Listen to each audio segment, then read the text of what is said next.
നമസ്കാരം. പ്രൈം ഡിബേറ്റിലേക്ക് സ്വാഗതം. UDF പറയുന്നു മിഷൻ 100, LDF ഉറപ്പിക്കുന്നു മിഷൻ 1 ടൺ, ഒട്ടും കുറയ്ക്കാതെ BJP മിഷൻ 40. മൂന്ന് മുന്നണികളും വിജയത്തിന്റെ കണക്കുകൾ പറയുമ്പോൾ കേരളം ആരെയാണ് വിശ്വസിക്കുന്നത്? ഇത് വെറും സംഖ്യകളുടെ മത്സരമോ അല്ലെങ്കിൽ അധികാരത്തിന്റെ വിധിയെഴുത്തോ? വാഗ്ദാനങ്ങൾ നേർക്കുനേർ, കണക്കുകൾ നേർക്കുനേർ, കേരളത്തിന്റെ രാഷ്ട്രീയ വിധിയും നേർക്കുനേർ. തലസ്ഥാനത്ത് BJP മേയർ, ഇനി കേരളത്തിൽ BJP മുഖ്യമന്ത്രിയെന്ന് അമിത്ഷാ. തദ്ദേശത്തിൽ തുടങ്ങിയത് നിയമസഭയിലേക്കുള്ള മുന്നേറ്റമെന്നും തിരുവനന്തപുരം പിടിച്ചാൽ കേരളം പിടിക്കാമെന്നതും ഡൽഹിയുടെ രാഷ്ട്രീയ കണക്കുകൂട്ടൽ. മിഷൻ 40 അണികളെ ആവേശഭരിതരാക്കാൻ നിയമത്തിനപ്പുറം നിയമസഭയിലേക്ക് എത്താൻ BJPക്കാവുമോ? പ്രൈം ഡിബേറ്റ് ചർച്ച ചെയ്യുന്നു. മിഷൻ 40 എത്ര വരെ?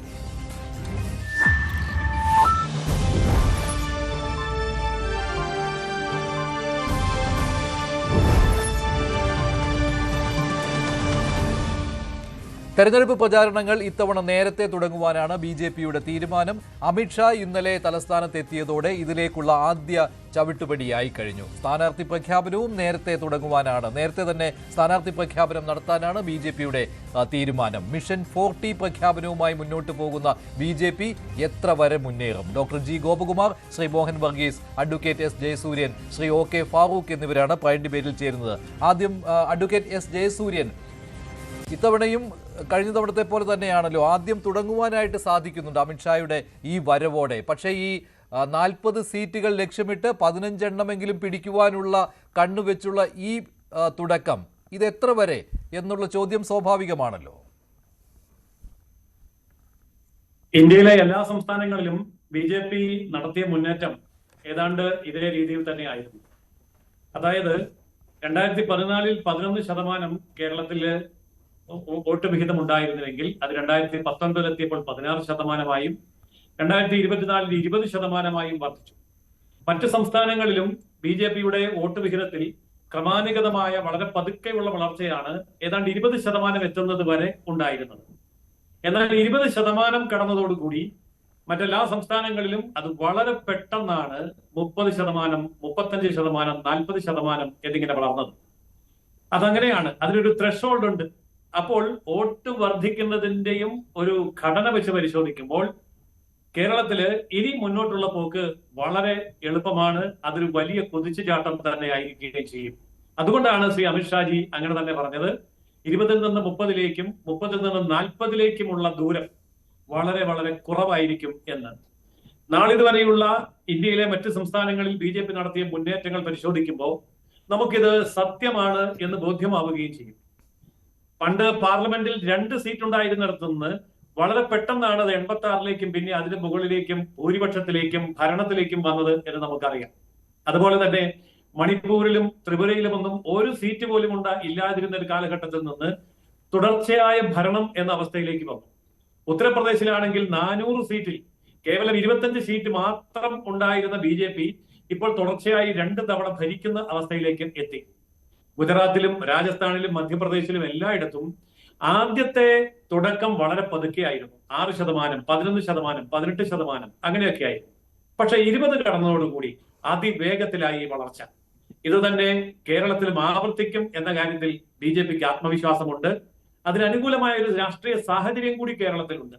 ഇടത് വലത് മുന്നണികൾ, ഒരൊറ്റ മുന്നണിയായ ഇന്ത്യ മുന്നണിയുടെ കേരളത്തിൽ നടത്തുന്ന ഭരണം നാളിതുവരെ കേരളത്തെ എവിടെ കൊണ്ടെത്തിച്ചു എന്ന് മലയാളികൾ ചിന്തിച്ചിട്ടുണ്ട്, അവരനുഭവിക്കുന്നുണ്ട്. അതുകൊണ്ട് ഈ അനുഭവത്തിൽ നിന്ന് പാഠം പഠിച്ച, അനുഭവിച്ചു മടുത്ത കേരള ജനത തീർച്ചയായിട്ടും തെളിയിക്കപ്പെട്ട ട്രാക്ക് റെക്കോർഡുള്ള ഒരു രാഷ്ട്രീയ പാർട്ടി എന്നുള്ള നിലയിൽ കേന്ദ്രം, മറ്റ് സംസ്ഥാനങ്ങൾ ഒക്കെ ഭരിക്കുന്ന ഒരു പാർട്ടിയെ വളരെ വേഗം അംഗീകരിക്കും എന്ന് തന്നെയാണ് BJPയുടെ പ്രതീക്ഷ.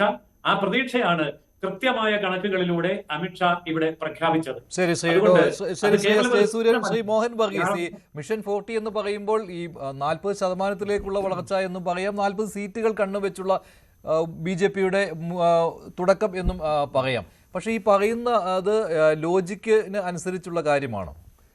കേരളത്തിലെ 3 മുന്നണികളുടെ അവകാശവാദം വെച്ച് നോക്കിയാൽ കേരള നിയമസഭയിൽ 250 സീറ്റ് ഉണ്ടാകേണ്ടതാണ്. UDFിൻ്റെ ക്ലെയിമായ 100, LDFിൻ്റെ ക്ലെയിമായ 110, BJPയുടെ ക്ലെയിമായ 40 എല്ലാം ചേരുമ്പോൾ 250 സീറ്റുകൾ ഉണ്ടാവേണ്ടതാണ്. പക്ഷേ അൺഫോർച്ചുനേറ്റ്ലി 140 സീറ്റുകൾ മാത്രമേ ഉള്ളൂ. ഇവിടെയാണ് BJP എന്ന മൂന്നാം കക്ഷി അല്ലെങ്കിൽ NDA എന്ന മൂന്നാം മുന്നണിയുടെ റെലവൻസ് ആൻഡ് വൈറ്റാലിറ്റി. അതൊരു നിയമസഭാ സെഗ്മെൻറ്റ്, ലോക്സഭാ തെരഞ്ഞെടുപ്പിൽ തീർച്ചയായും വൈബ്രൻ്റ് ആണ്, റെലവൻ്റ് ആണ്. ഈ പറയുന്ന 20%, 20 തികച്ചില്ല എന്നാണ് ഞാൻ മനസ്സിലാക്കുന്നത്, 19.87%. അതാണ് 2024 സർവകാല റെക്കോർഡാണ് ലോക്സഭാ തെരഞ്ഞെടുപ്പിൽ. അത് അഭിമാനകരമായ നേട്ടം തന്നെയാണ് തൃശ്ശൂർ കൈവരിച്ചത്. 75,000-ൽ പരം വോട്ടിനാണ് സുരേഷ് ഗോപി ജയിച്ചു വരുന്നത്. ആറ്റിങ്ങൽ ലോക്സഭാ മണ്ഡലം കാര്യമായ സാധ്യത BJPക്ക് ഒറിജിനലി ഇല്ലാതിരുന്ന സ്ഥലമാണ്. ആലപ്പുഴ ലോക്സഭാ മണ്ഡലത്തിൽ ശോഭാ സുരേന്ദ്രൻ നേടിയ 3 ലക്ഷത്തോളം വോട്ടുകൾ. ഇതെല്ലാം തന്നെ തിരുവനന്തപുരത്തെ കാര്യമായ 2ാം സ്ഥാനം, അതായത് വലിയ ഒരു നേട്ടം തന്നെയാണ്. രാജീവ് ചന്ദ്രശേഖർ ആൻഡ് ശശി തരൂർ മത്സരത്തിൽ കേവലം 16,000 വോട്ടിനോ മറ്റുമാണ് ശശി തരൂർ വിജയിച്ചു വരുന്നത്. അവിടെ BJP സാന്നിധ്യം അറിയിക്കുക മാത്രമല്ല, ഒരു വയബിൾ ഒരു ഓപ്പോസിഷൻ സ്പേസ് ഇൻ കേരള എന്ന നിലയിലേക്ക് ലോക്സഭാ തെരഞ്ഞെടുപ്പിൻ്റെ ചിത്രത്തിൽ എത്തിക്കഴിഞ്ഞു. പക്ഷേ അതിനുശേഷം നടന്ന, ഒരു വർഷത്തിനുള്ളിൽ നടന്ന തദ്ദേശ സ്വയംഭരണ തെരഞ്ഞെടുപ്പിൽ BJPയുടെ വോട്ട് ഷെയർ തിരുവനന്തപുരം ലോക്സഭാ മണ്ഡലത്തിൻ്റെ പരിധിയിലൊക്കെ വർദ്ധിച്ചു. തിരുവനന്തപുരം കോർപ്പറേഷൻ ലിമിറ്റിൽ സാമാന്യം തരക്കേടില്ലാത്ത പ്രകടനം നടത്തി ഭരണത്തിൽ വന്നു. പക്ഷേ 15% താഴേക്ക് പോയി. അത് സത്യത്തിൽ BJPയെ സംബന്ധിച്ചിടത്തോളം കണ്ണ് തുറപ്പിക്കേണ്ട ഒരു അനുഭവമാണ്. പിന്നെ തദ്ദേശ തെരഞ്ഞെടുപ്പിൽ സ്വാഭാവികമായി നമുക്കറിയാം, BJPക്ക് അല്ല, സ്വാഭാവികമായി ഇടതുപക്ഷത്തിനും UDFിനും തന്നെയാണ് മേൽക്കൈ ഉണ്ടാകേണ്ടത്, ലോക്സഭയുടെ നറേറ്റീവ്സ് അല്ല. അപ്പോൾ നിയമസഭയിലേക്ക് ഇതുവരെയുള്ള മാൻഡേറ്റ്, അതിൻ്റെ നമ്പേഴ്സ് ട്രാൻസ്ലേറ്റ് ചെയ്ത് 40 എന്ന പ്രൊജക്ഷനിലേക്ക് BJP എത്തുകയാണ്. വലിയ പ്രതീക്ഷയോടുകൂടി തന്നെയാണ് അമിത്ഷായുടെ വരവ്. അദ്ദേഹത്തിൻ്റെ വലിയ ശുഭാപ്തി വിശ്വാസം നിറയുന്ന പ്രസ്താവനകളെല്ലാം തന്നെ BJPയുടെ അണികൾ സ്വീകരിച്ചത്. ഈ 40 ഇനിയും ഈ തെരഞ്ഞെടുപ്പിന് മുൻപ് പലതവണ വരും എന്ന് തന്നെയാണ് ഇപ്പോൾ തോന്നുന്നത്. അദ്ദേഹം മുന്നിൽ നിന്ന് നയിക്കുവാൻ പോകുന്നു എന്നൊരു പ്രതീതി ഉണ്ടാക്കിയിട്ടുണ്ടെന്ന് തോന്നുന്നു. ആ ഒരു രീതിയിലാണ് ശ്രീ അമിത്ഷാ എന്ന രാഷ്ട്രീയ ചാണക്യൻ നിലവിൽ ഇന്ത്യയിലെ ഏറ്റവും വിഖ്യാതനായ പൊളിറ്റിക്കൽ സ്ട്രാറ്റജിസ്റ്റാണ്. Take any party for that matter. അത് BJPയിലെ നേതാവ് കേന്ദ്ര ആഭ്യന്തരമന്ത്രി അമിത്ഷാ തന്നെയാണ്. അപ്പോൾ അമിത്ഷാ നേരിട്ട് കേരളത്തിൽ, സൗത്ത് ഇന്ത്യയിൽ, തമിഴ്നാട്ടിലും കേരളത്തിലും നേരിട്ട് ശ്രദ്ധ പതിപ്പിക്കുന്നു എന്ന് പറഞ്ഞാൽ ഏജൻസ് മുഖേനയല്ല, കോൺഗ്രസ് കനകോലുവിലുവിലെ നമ്പർ എത്തിക്കാൻ നോക്കുന്നു എന്നതുപോലെയല്ല, അമിത്ഷായുടെ നേരിട്ടുള്ള ഒരു നോട്ടം, നിയന്ത്രണം ഉണ്ടാകുന്നു എന്ന് പറയുമ്പോൾ തീർച്ചയായും എണ്ണയിട്ട യന്ത്രം പോലെ BJPയുടെ സംഘടനാ സംവിധാനം ഉണരേണ്ടതാണ്. പക്ഷേ സംഘടനാ സംവിധാനത്തിൻ്റെ പ്രധാന ഖണ്ഡം എന്ന് പറയുന്നത് രാഷ്ട്രീയ സ്വയംസേവക് സംഘാണ്. എല്ലാ ബൂത്ത് തലത്തിൽ വരെ RSSന് കേരളത്തിൽ തീർച്ചയായും വടക്കേന്ത്യയിൽ ഉള്ളതുപോലെ ഒരുപക്ഷെ അതിനേക്കാൾ മെച്ചപ്പെട്ട സംഘടനാ സംവിധാനം RSSന് ക്ലെയിം ചെയ്യാനാവുന്ന പല ജില്ലകളും കേരളത്തിലാണ്, തിരുവനന്തപുരം ഉൾപ്പെടെ. പക്ഷേ ആ സംവിധാനം കൊണ്ട് ട്രാൻസ്ലേറ്റ് ചെയ്ത വോട്ടുകൾ നിയമസഭാ തെരഞ്ഞെടുപ്പിൽ ഒരു 2 ഹോഴ്സ് റേസ് പരിചിതമായ കേരളത്തിൻ്റെ നിയമസഭാ മണ്ഡലത്തിലേക്ക് BJPയുടെ സ്ഥാനാർത്ഥിക്ക് എന്തിന് വോട്ട് ചെയ്യണം എന്ന ഒരു ചോദ്യം സ്വാഭാവികമായി ഉണ്ടാകും. നേരത്തെ ശ്രീ ജയസൂര്യൻ പറഞ്ഞത് 20% വരെ എന്ന് പറഞ്ഞാൽ അത് കടന്നാൽ പിന്നെ ഒരു കുതിച്ചുകയറ്റമാണ് പലയിടങ്ങളിലും കണ്ടിട്ടുള്ളതെന്ന്. അത് ഈ വിജയിക്കാൻ സാധ്യത എന്ന് വരുമ്പോൾ ആളുകൾ വോട്ട് ചെയ്യും എന്നുള്ളതാണല്ലോ, ആ ഒരു രീതിയാണല്ലോ. അതാണ് ത്രഷോൾഡ് എന്ന് പറയുന്നത്. ആ ത്രഷോൾഡ് വളരെ ഇമ്പോർട്ടൻ്റ് ആണ്. 20 കടന്നിട്ടില്ല എന്ന് ഓർക്കണം. 20 കടന്നാൽ തന്നെ ഒരു വലിയ ബാലികേറാമലയുണ്ട്. മറ്റ് സംസ്ഥാനങ്ങളിലെ ഒരു ഡെമോഗ്രാഫിക് കോമ്പസിഷൻ അല്ല കേരളത്തിൽ. കേരളത്തിൻ്റെ ജനസംഖ്യയുടെ 48% ന്യൂനപക്ഷങ്ങളാണ്. ക്രൈസ്തവ ന്യൂനപക്ഷങ്ങൾ 18%, മുസ്ലിം ന്യൂനപക്ഷങ്ങൾ 26-27%. ഇത് വലിയ നമ്പറാണ്. അത്രയും വലിയ ന്യൂനപക്ഷങ്ങളിൽ ഒരു വിഭാഗത്തെയെങ്കിലും, ക്രൈസ്തവ വിഭാഗത്തെ എങ്കിലും, ഒരു ചെറിയ സെഗ്മെൻറ്റിനെയെങ്കിലും കൂടെ നിർത്താൻ കഴിഞ്ഞില്ല എങ്കിൽ BJP പ്രൊജക്റ്റ് ചെയ്യുന്ന ഈ 40 സീറ്റുകൾ എന്നത് സ്വല്പം കടന്ന കൈയായിരിക്കാൻ സാധ്യതയുണ്ട്. പക്ഷേ റിയലിസ്റ്റിക്കലി BJP ആത്മാർത്ഥമായി ആഗ്രഹിക്കുന്നത് ഡബിൾ ഡിജിറ്റിലേക്ക് എത്തുക എന്നതാണ്. ഒരു പക്ഷേ UDFിനോ LDFിനോ വ്യക്തമായ ഭൂരിപക്ഷം ലഭിക്കാത്ത ഒരു തൂക്ക് സമ്പ്രദായം, ഒരു തൂക്ക് സഭ നിലവിൽ വന്നാൽ അവിടെ BJPയുടെ നമ്പേഴ്സ് നിർണായകമാകും എന്ന ഒരു മോഹവും ഒരുപക്ഷെ BJPക്ക് ഉണ്ടാകാം. ആ രീതിയിലേക്ക് കാര്യങ്ങൾ എത്തി നിൽക്കണമെന്നാണ് ആഗ്രഹിക്കുന്നത്. ഡോക്ടർ ജി ഗോപകുമാർ, പക്ഷേ കഴിഞ്ഞ തവണയും 35 സീറ്റാണ് പറഞ്ഞിരുന്നത്. അങ്ങനെ കറുത്ത കുതിരകളാകാം, ആര് ഭരിക്കുമെന്ന് തീരുമാനിക്കുന്നത് ഞങ്ങളായിരിക്കുമെന്നുള്ള അവകാശവാദം ഉണ്ടായിരുന്നു. ഇത്തവണ കുറച്ചുകൂടി കടന്ന് 40ലേക്ക് വരെ എത്തുന്നു. 15 സീറ്റുകളെങ്കിലും നേടാം എന്നുള്ള ശുഭാപ്തി വിശ്വാസവും. പക്ഷേ ഇതൊക്കെ കടന്ന കണക്കുകളല്ലേ, ഇത്രയും അമിതമായ ആത്മവിശ്വാസം എന്നൊക്കെ പറയുന്നത് പോലെ?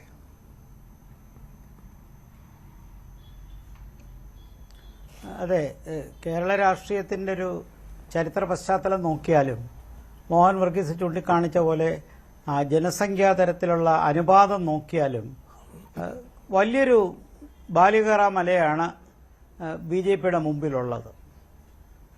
അതിൻ്റെ പ്രധാന കാരണം ഒന്ന്, ജനസംഖ്യാടിസ്ഥാനത്തിൽ നോക്കിയാൽ ഹിന്ദുക്കളൊരു ഭൂരിപക്ഷ സംസ്ഥാനമാണ് കേരളം എന്ന് പറയാൻ പറ്റില്ല. ഉത്തർപ്രദേശും മധ്യപ്രദേശും രാജസ്ഥാനും അല്ലെങ്കിൽ ഈ ഇന്ത്യയിലെ മറ്റ് പ്രധാനപ്പെട്ട സംസ്ഥാനങ്ങളിലെല്ലാം BJPക്ക് കുതിച്ചു കയറാൻ കഴിഞ്ഞത് ആ ഒരു ജനസംഖ്യ അനുകൂല ഘടകമുള്ളതും മറ്റ് രാഷ്ട്രീയ ഘടകങ്ങൾ അനുകൂലമായി വന്നതുകൊണ്ടും മുഖ്യധാര രാഷ്ട്രീയ പാർട്ടിയായി BJPക്ക് മാറാൻ കഴിഞ്ഞതുമാണ്. കേരളത്തിൽ BJP വളരുന്നുണ്ട്, അതിന് യാതൊരു തർക്കവുമില്ല. 2% നിന്ന് ഇപ്പോൾ കഴിഞ്ഞ വർഷം 20% അടുത്ത് വരെ എത്തി. ജനസംഖ്യ വോട്ടിംഗ് ശതമാനം ഇവിടെ ചൂണ്ടിക്കാണിച്ച പോലെ 32 ലക്ഷത്തിനപ്പുറം കടക്കുന്നുണ്ട്. അപ്പോൾ തീർച്ചയായിട്ടും പുതിയ തലമുറയുടെ ഇടയിൽ BJPക്ക് ജനകീയത ഉണ്ട് എന്നുള്ളത് സത്യമാണ്. പരമ്പരാഗതമായ മുന്നണി രാഷ്ട്രീയത്തിനകത്തുള്ള ദ്വികക്ഷി സമ്പ്രദായത്തിന്റെ അടിസ്ഥാനത്തിൽ നിന്നൊക്കെ കേരള രാഷ്ട്രീയം മാറിക്കൊണ്ടിരിക്കുകയാണ്. ഈ പശ്ചാത്തലത്തിൽ BJP ഒരു തവണ മാത്രമേ ഒരു MLA അസംബ്ലിയിൽ എത്തിച്ചുള്ളെങ്കിലും ഇത്തവണ തീർച്ചയായിട്ടും BJPക്ക് അസംബ്ലിയിലേക്ക് 4-5 പേരെ എത്തിക്കാനുള്ള ഒരു ശക്തി ആയിക്കഴിഞ്ഞു എന്നുള്ളത് വസ്തുതയാണ്. പക്ഷേ ഈ എണ്ണത്തിന്റെ കാര്യത്തിൽ നമുക്ക് അതിൽ കൂടുതൽ പ്രവചിക്കാൻ പറ്റാത്തൊരു പശ്ചാത്തലമെന്ന് പറയാൻ കാരണം സ്ഥിരമായി 2 മുന്നണികളെ കാലാകാലങ്ങളിലായി നമ്മുടെ ഒരു ക്ലോക്കിലെ പെൻഡുലം പോലെ ഇടതും വലതും ഇങ്ങനെ മാറി മാറി പരീക്ഷിച്ച ഒരു ചരിത്ര പശ്ചാത്തലവും ഈ 2 മുന്നണികൾ അതിലേതെങ്കിലും ഒന്ന് താഴോട്ട് പോയാൽ മാത്രമല്ലേ BJPക്ക് ഒരു സ്പേസ് അവിടെ കിട്ടത്തുള്ളൂ. അത് ഇത്തവണ ഒരുപക്ഷെ ഇടതുപക്ഷത്തിനായിരിക്കും തിരിച്ചടി ഉണ്ടാകാൻ പോകുന്നത്. അതിനെക്കുറിച്ചുള്ള ചർച്ച നമുക്ക് ഇനിയും വരുന്നതേ ഉള്ളൂ. പക്ഷേ എന്തായാലും 3 മുന്നണിക്കും ഒരുപോലെ നിൽക്കാനുള്ള സ്പേസ് ഇല്ല. 140 സീറ്റുള്ളൊരു അസംബ്ലിയിൽ ഒരുപോലെ നിൽക്കാനുള്ളൊരു സ്പേസ് ഇല്ല. പക്ഷേ ഒരു വിലയേറിയ ഒരു ഘടകമായി മാറാനുള്ള സാധ്യതയുണ്ട്. മാത്രമല്ല ദേശീയ രാഷ്ട്രീയത്തിൽ BJPക്കുള്ള പ്രസക്തി കഴിഞ്ഞ 10 വർഷം കഴിഞ്ഞപ്പോൾ 11ാം വർഷമായി കഴിഞ്ഞു. 3ാമത്തെ ഭരണം വരുന്നു. 18 സംസ്ഥാനങ്ങളിൽ BJP ഭരിക്കുന്നുണ്ട് ഇന്ത്യയിൽ. അപ്പോൾ മറ്റ് പാർട്ടികളെ അപേക്ഷിച്ച് ദേശീയ തലത്തിൽ BJPക്കുള്ള അക്സെപ്റ്റബിലിറ്റി, ആ സ്വീകാര്യത കേരളത്തിൽ ജനങ്ങൾ പരമ്പരാഗതമായി BJPയോട് കാണിച്ചിരുന്ന അകൽച്ച മാറ്റി കുറേശ്ശെ സ്വീകരിക്കാൻ കാരണമാക്കിയിട്ടുണ്ട്. അത് നമ്മൾ കാണുന്നത് അസംബ്ലി തിരഞ്ഞെടുപ്പ് 2016, 21, അതേപോലെ പാർലമെന്റ് തിരഞ്ഞെടുപ്പ് 24ലെ തെരഞ്ഞെടുപ്പിൽ അത് മോദി ഘടകം അതിനകത്തൊരു വലിയൊരു ഫാക്ടറാണ്. അപ്പോൾ കേരളത്തിൽ BJPക്ക് വളരണമെങ്കിൽ അതുപോലെയുള്ള നേതൃത്വം സംസ്ഥാന തലത്തിലും ജില്ലാതലത്തിലും താഴെത്തട്ടിലുമൊക്കെ ഒരുപോലെ വളരുന്നൊരു പശ്ചാത്തലം ഉണ്ടാവുകയും അതോടൊപ്പം തന്നെ അതിനെ ഒരു മുഖ്യധാരാ പാർട്ടിയാക്കാൻ ശ്രമിക്കുമ്പോൾ തീർച്ചയായിട്ടും അതിന് പ്രഥമമായ വെല്ലുവിളി വരുന്ന ഇടതുമുന്നണിയിൽ നിന്നും കുറച്ചൊക്കെ കോൺഗ്രസിൽ നിന്നുമാണ്. മോഹൻ വർഗീസ് ചൂണ്ടിക്കാണിച്ച ഒരു കാര്യം വളരെ ശരിയാണ്. 18% വരുന്ന ക്രൈസ്തവ സമൂഹം, മറ്റൊരു 5% വരുന്ന ദളിത് ക്രിസ്ത്യൻ സമൂഹം, ഇതൊക്കെ ഉള്ള ഒരു ജനസംഖ്യയിലെ ഒരു ഭാഗമെങ്കിലും BJPയോട് വരാതിരിക്കുന്നിടത്തോളം കാലം BJPക്ക് മുമ്പിലോട്ടുള്ള യാത്രയ്ക്ക് വലിയ വെല്ലുവിളികളുണ്ട്. അത് സാധാരണഗതിയിൽ നമുക്കത് പറഞ്ഞു മനസ്സിലാക്കാൻ ബുദ്ധിമുട്ടുണ്ടെങ്കിൽ പോലും കേരള രാഷ്ട്രീയത്തിനകത്ത് നമുക്കറിയാം 2 പ്രബലമായ ന്യൂനപക്ഷ മുന്നണികൾ, ന്യൂനപക്ഷ ശക്തികളുണ്ട്. അവർ ഒരുമിച്ച് നിൽക്കുന്ന മുന്നണിയാണ് സാധാരണ വിജയിക്കുന്നത്. അതിനകത്ത് പിളർപ്പൊക്കെ ഉണ്ടായ ഒരുപാട് അത്ഭുതങ്ങൾ സംഭവിച്ചിട്ടുണ്ട്. ഒരു തവണ ഒരു മുന്നണിയുടെയും ഒരു ജാതി മുന്നണിയുടെയും പിന്തുണയില്ലാതെ LDF അധികാരത്തിൽ വന്നതും എൻ്റെ ഓർമ്മയിലുണ്ട്. പക്ഷെ ഇതൊക്കെ നിൽക്കുമ്പോഴും ഒരു ഭൂരിപക്ഷ ഘടനാപരമായ ഒരു മുന്നണി സൃഷ്ടിക്കുന്ന പാർട്ടികൾക്ക് അതേപോലെ നോക്കുമ്പോൾ BJPക്ക് ആരാ സഖ്യകക്ഷി ശക്തമായിട്ടുള്ളത്? BDJSന്റെ വോട്ടിംഗ് ശതമാനം എത്രയാണെന്ന് ഇലക്ഷൻ കമ്മീഷന് പോലും പറയാൻ പറ്റില്ല. ഇപ്പോൾ കഴിഞ്ഞ 16% BJPക്ക് വോട്ട് കിട്ടിയെന്ന് പറയുമ്പോഴും അതിനോടൊപ്പം BDJS നേടിയ 1-2% ഉണ്ടെങ്കിൽ അത് തെളിയിച്ച് മനസ്സിലാക്കാൻ ആർക്കും കഴിയുന്നില്ല എന്നുള്ളതാണ്. മറ്റ് സഖ്യകക്ഷികൾ BJPക്ക് ഇല്ലാത്തതും NDAയിൽ BJPക്ക് വലിയൊരു ബുദ്ധിമുട്ടുണ്ടാകുന്നത്. അപ്പോൾ കേരള രാഷ്ട്രീയത്തിൽ ഇത്തരം വെല്ലുവിളികൾ നമ്മുടെ മുമ്പിലുള്ളപ്പോൾ നമുക്ക് സ്വീപ്പിംഗ് ആയിട്ട് ഇത് ശരിയാണ് 40 സീറ്റിലേക്ക് കിട്ടും എന്ന് നമുക്ക് പറയാൻ പറ്റില്ല.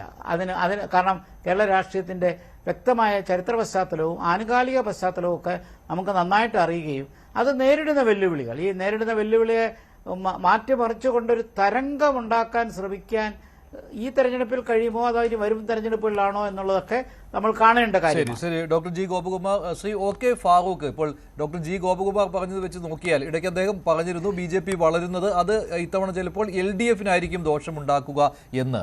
അപ്പോൾ BJP എത്രമാത്രം വോട്ട് പിടിക്കുന്നു എന്നുള്ളത് UDFന് സ്വതവേ നല്ല കാര്യമാണല്ലോ, സന്തോഷിക്കേണ്ട ഒരു കാര്യമായി മാറുകയും ചെയ്യും. പക്ഷേ അവിടെ മറ്റൊരു കാര്യമുണ്ട്, ഭരണവിരുദ്ധ വികാരം അത് ഭിന്നിച്ചു പോകുവാൻ ഇടയുണ്ടാകും എന്നുള്ള ഒരു ആശങ്ക കൂടി ഉണ്ടല്ലോ BJPയുടെ ഈ പ്രചാരണം തകൃതിയായിട്ട് നടക്കുമ്പോൾ. കാരണം ഈ വിജയ പ്രതീക്ഷ വന്നു കഴിഞ്ഞാൽ അവിടെ ജനങ്ങൾ കൺഫ്യൂസ്ഡ് ആവും. അപ്പോൾ എങ്ങനെ വോട്ട് അത് എങ്ങോട്ട് പോകണം, ഭരണവിരുദ്ധ വികാരം എങ്ങോട്ട് തിരിക്കണം എന്നുള്ളൊരു ചിന്ത വരും. ഇത് UDFനെ അലട്ടുന്നുണ്ടോ?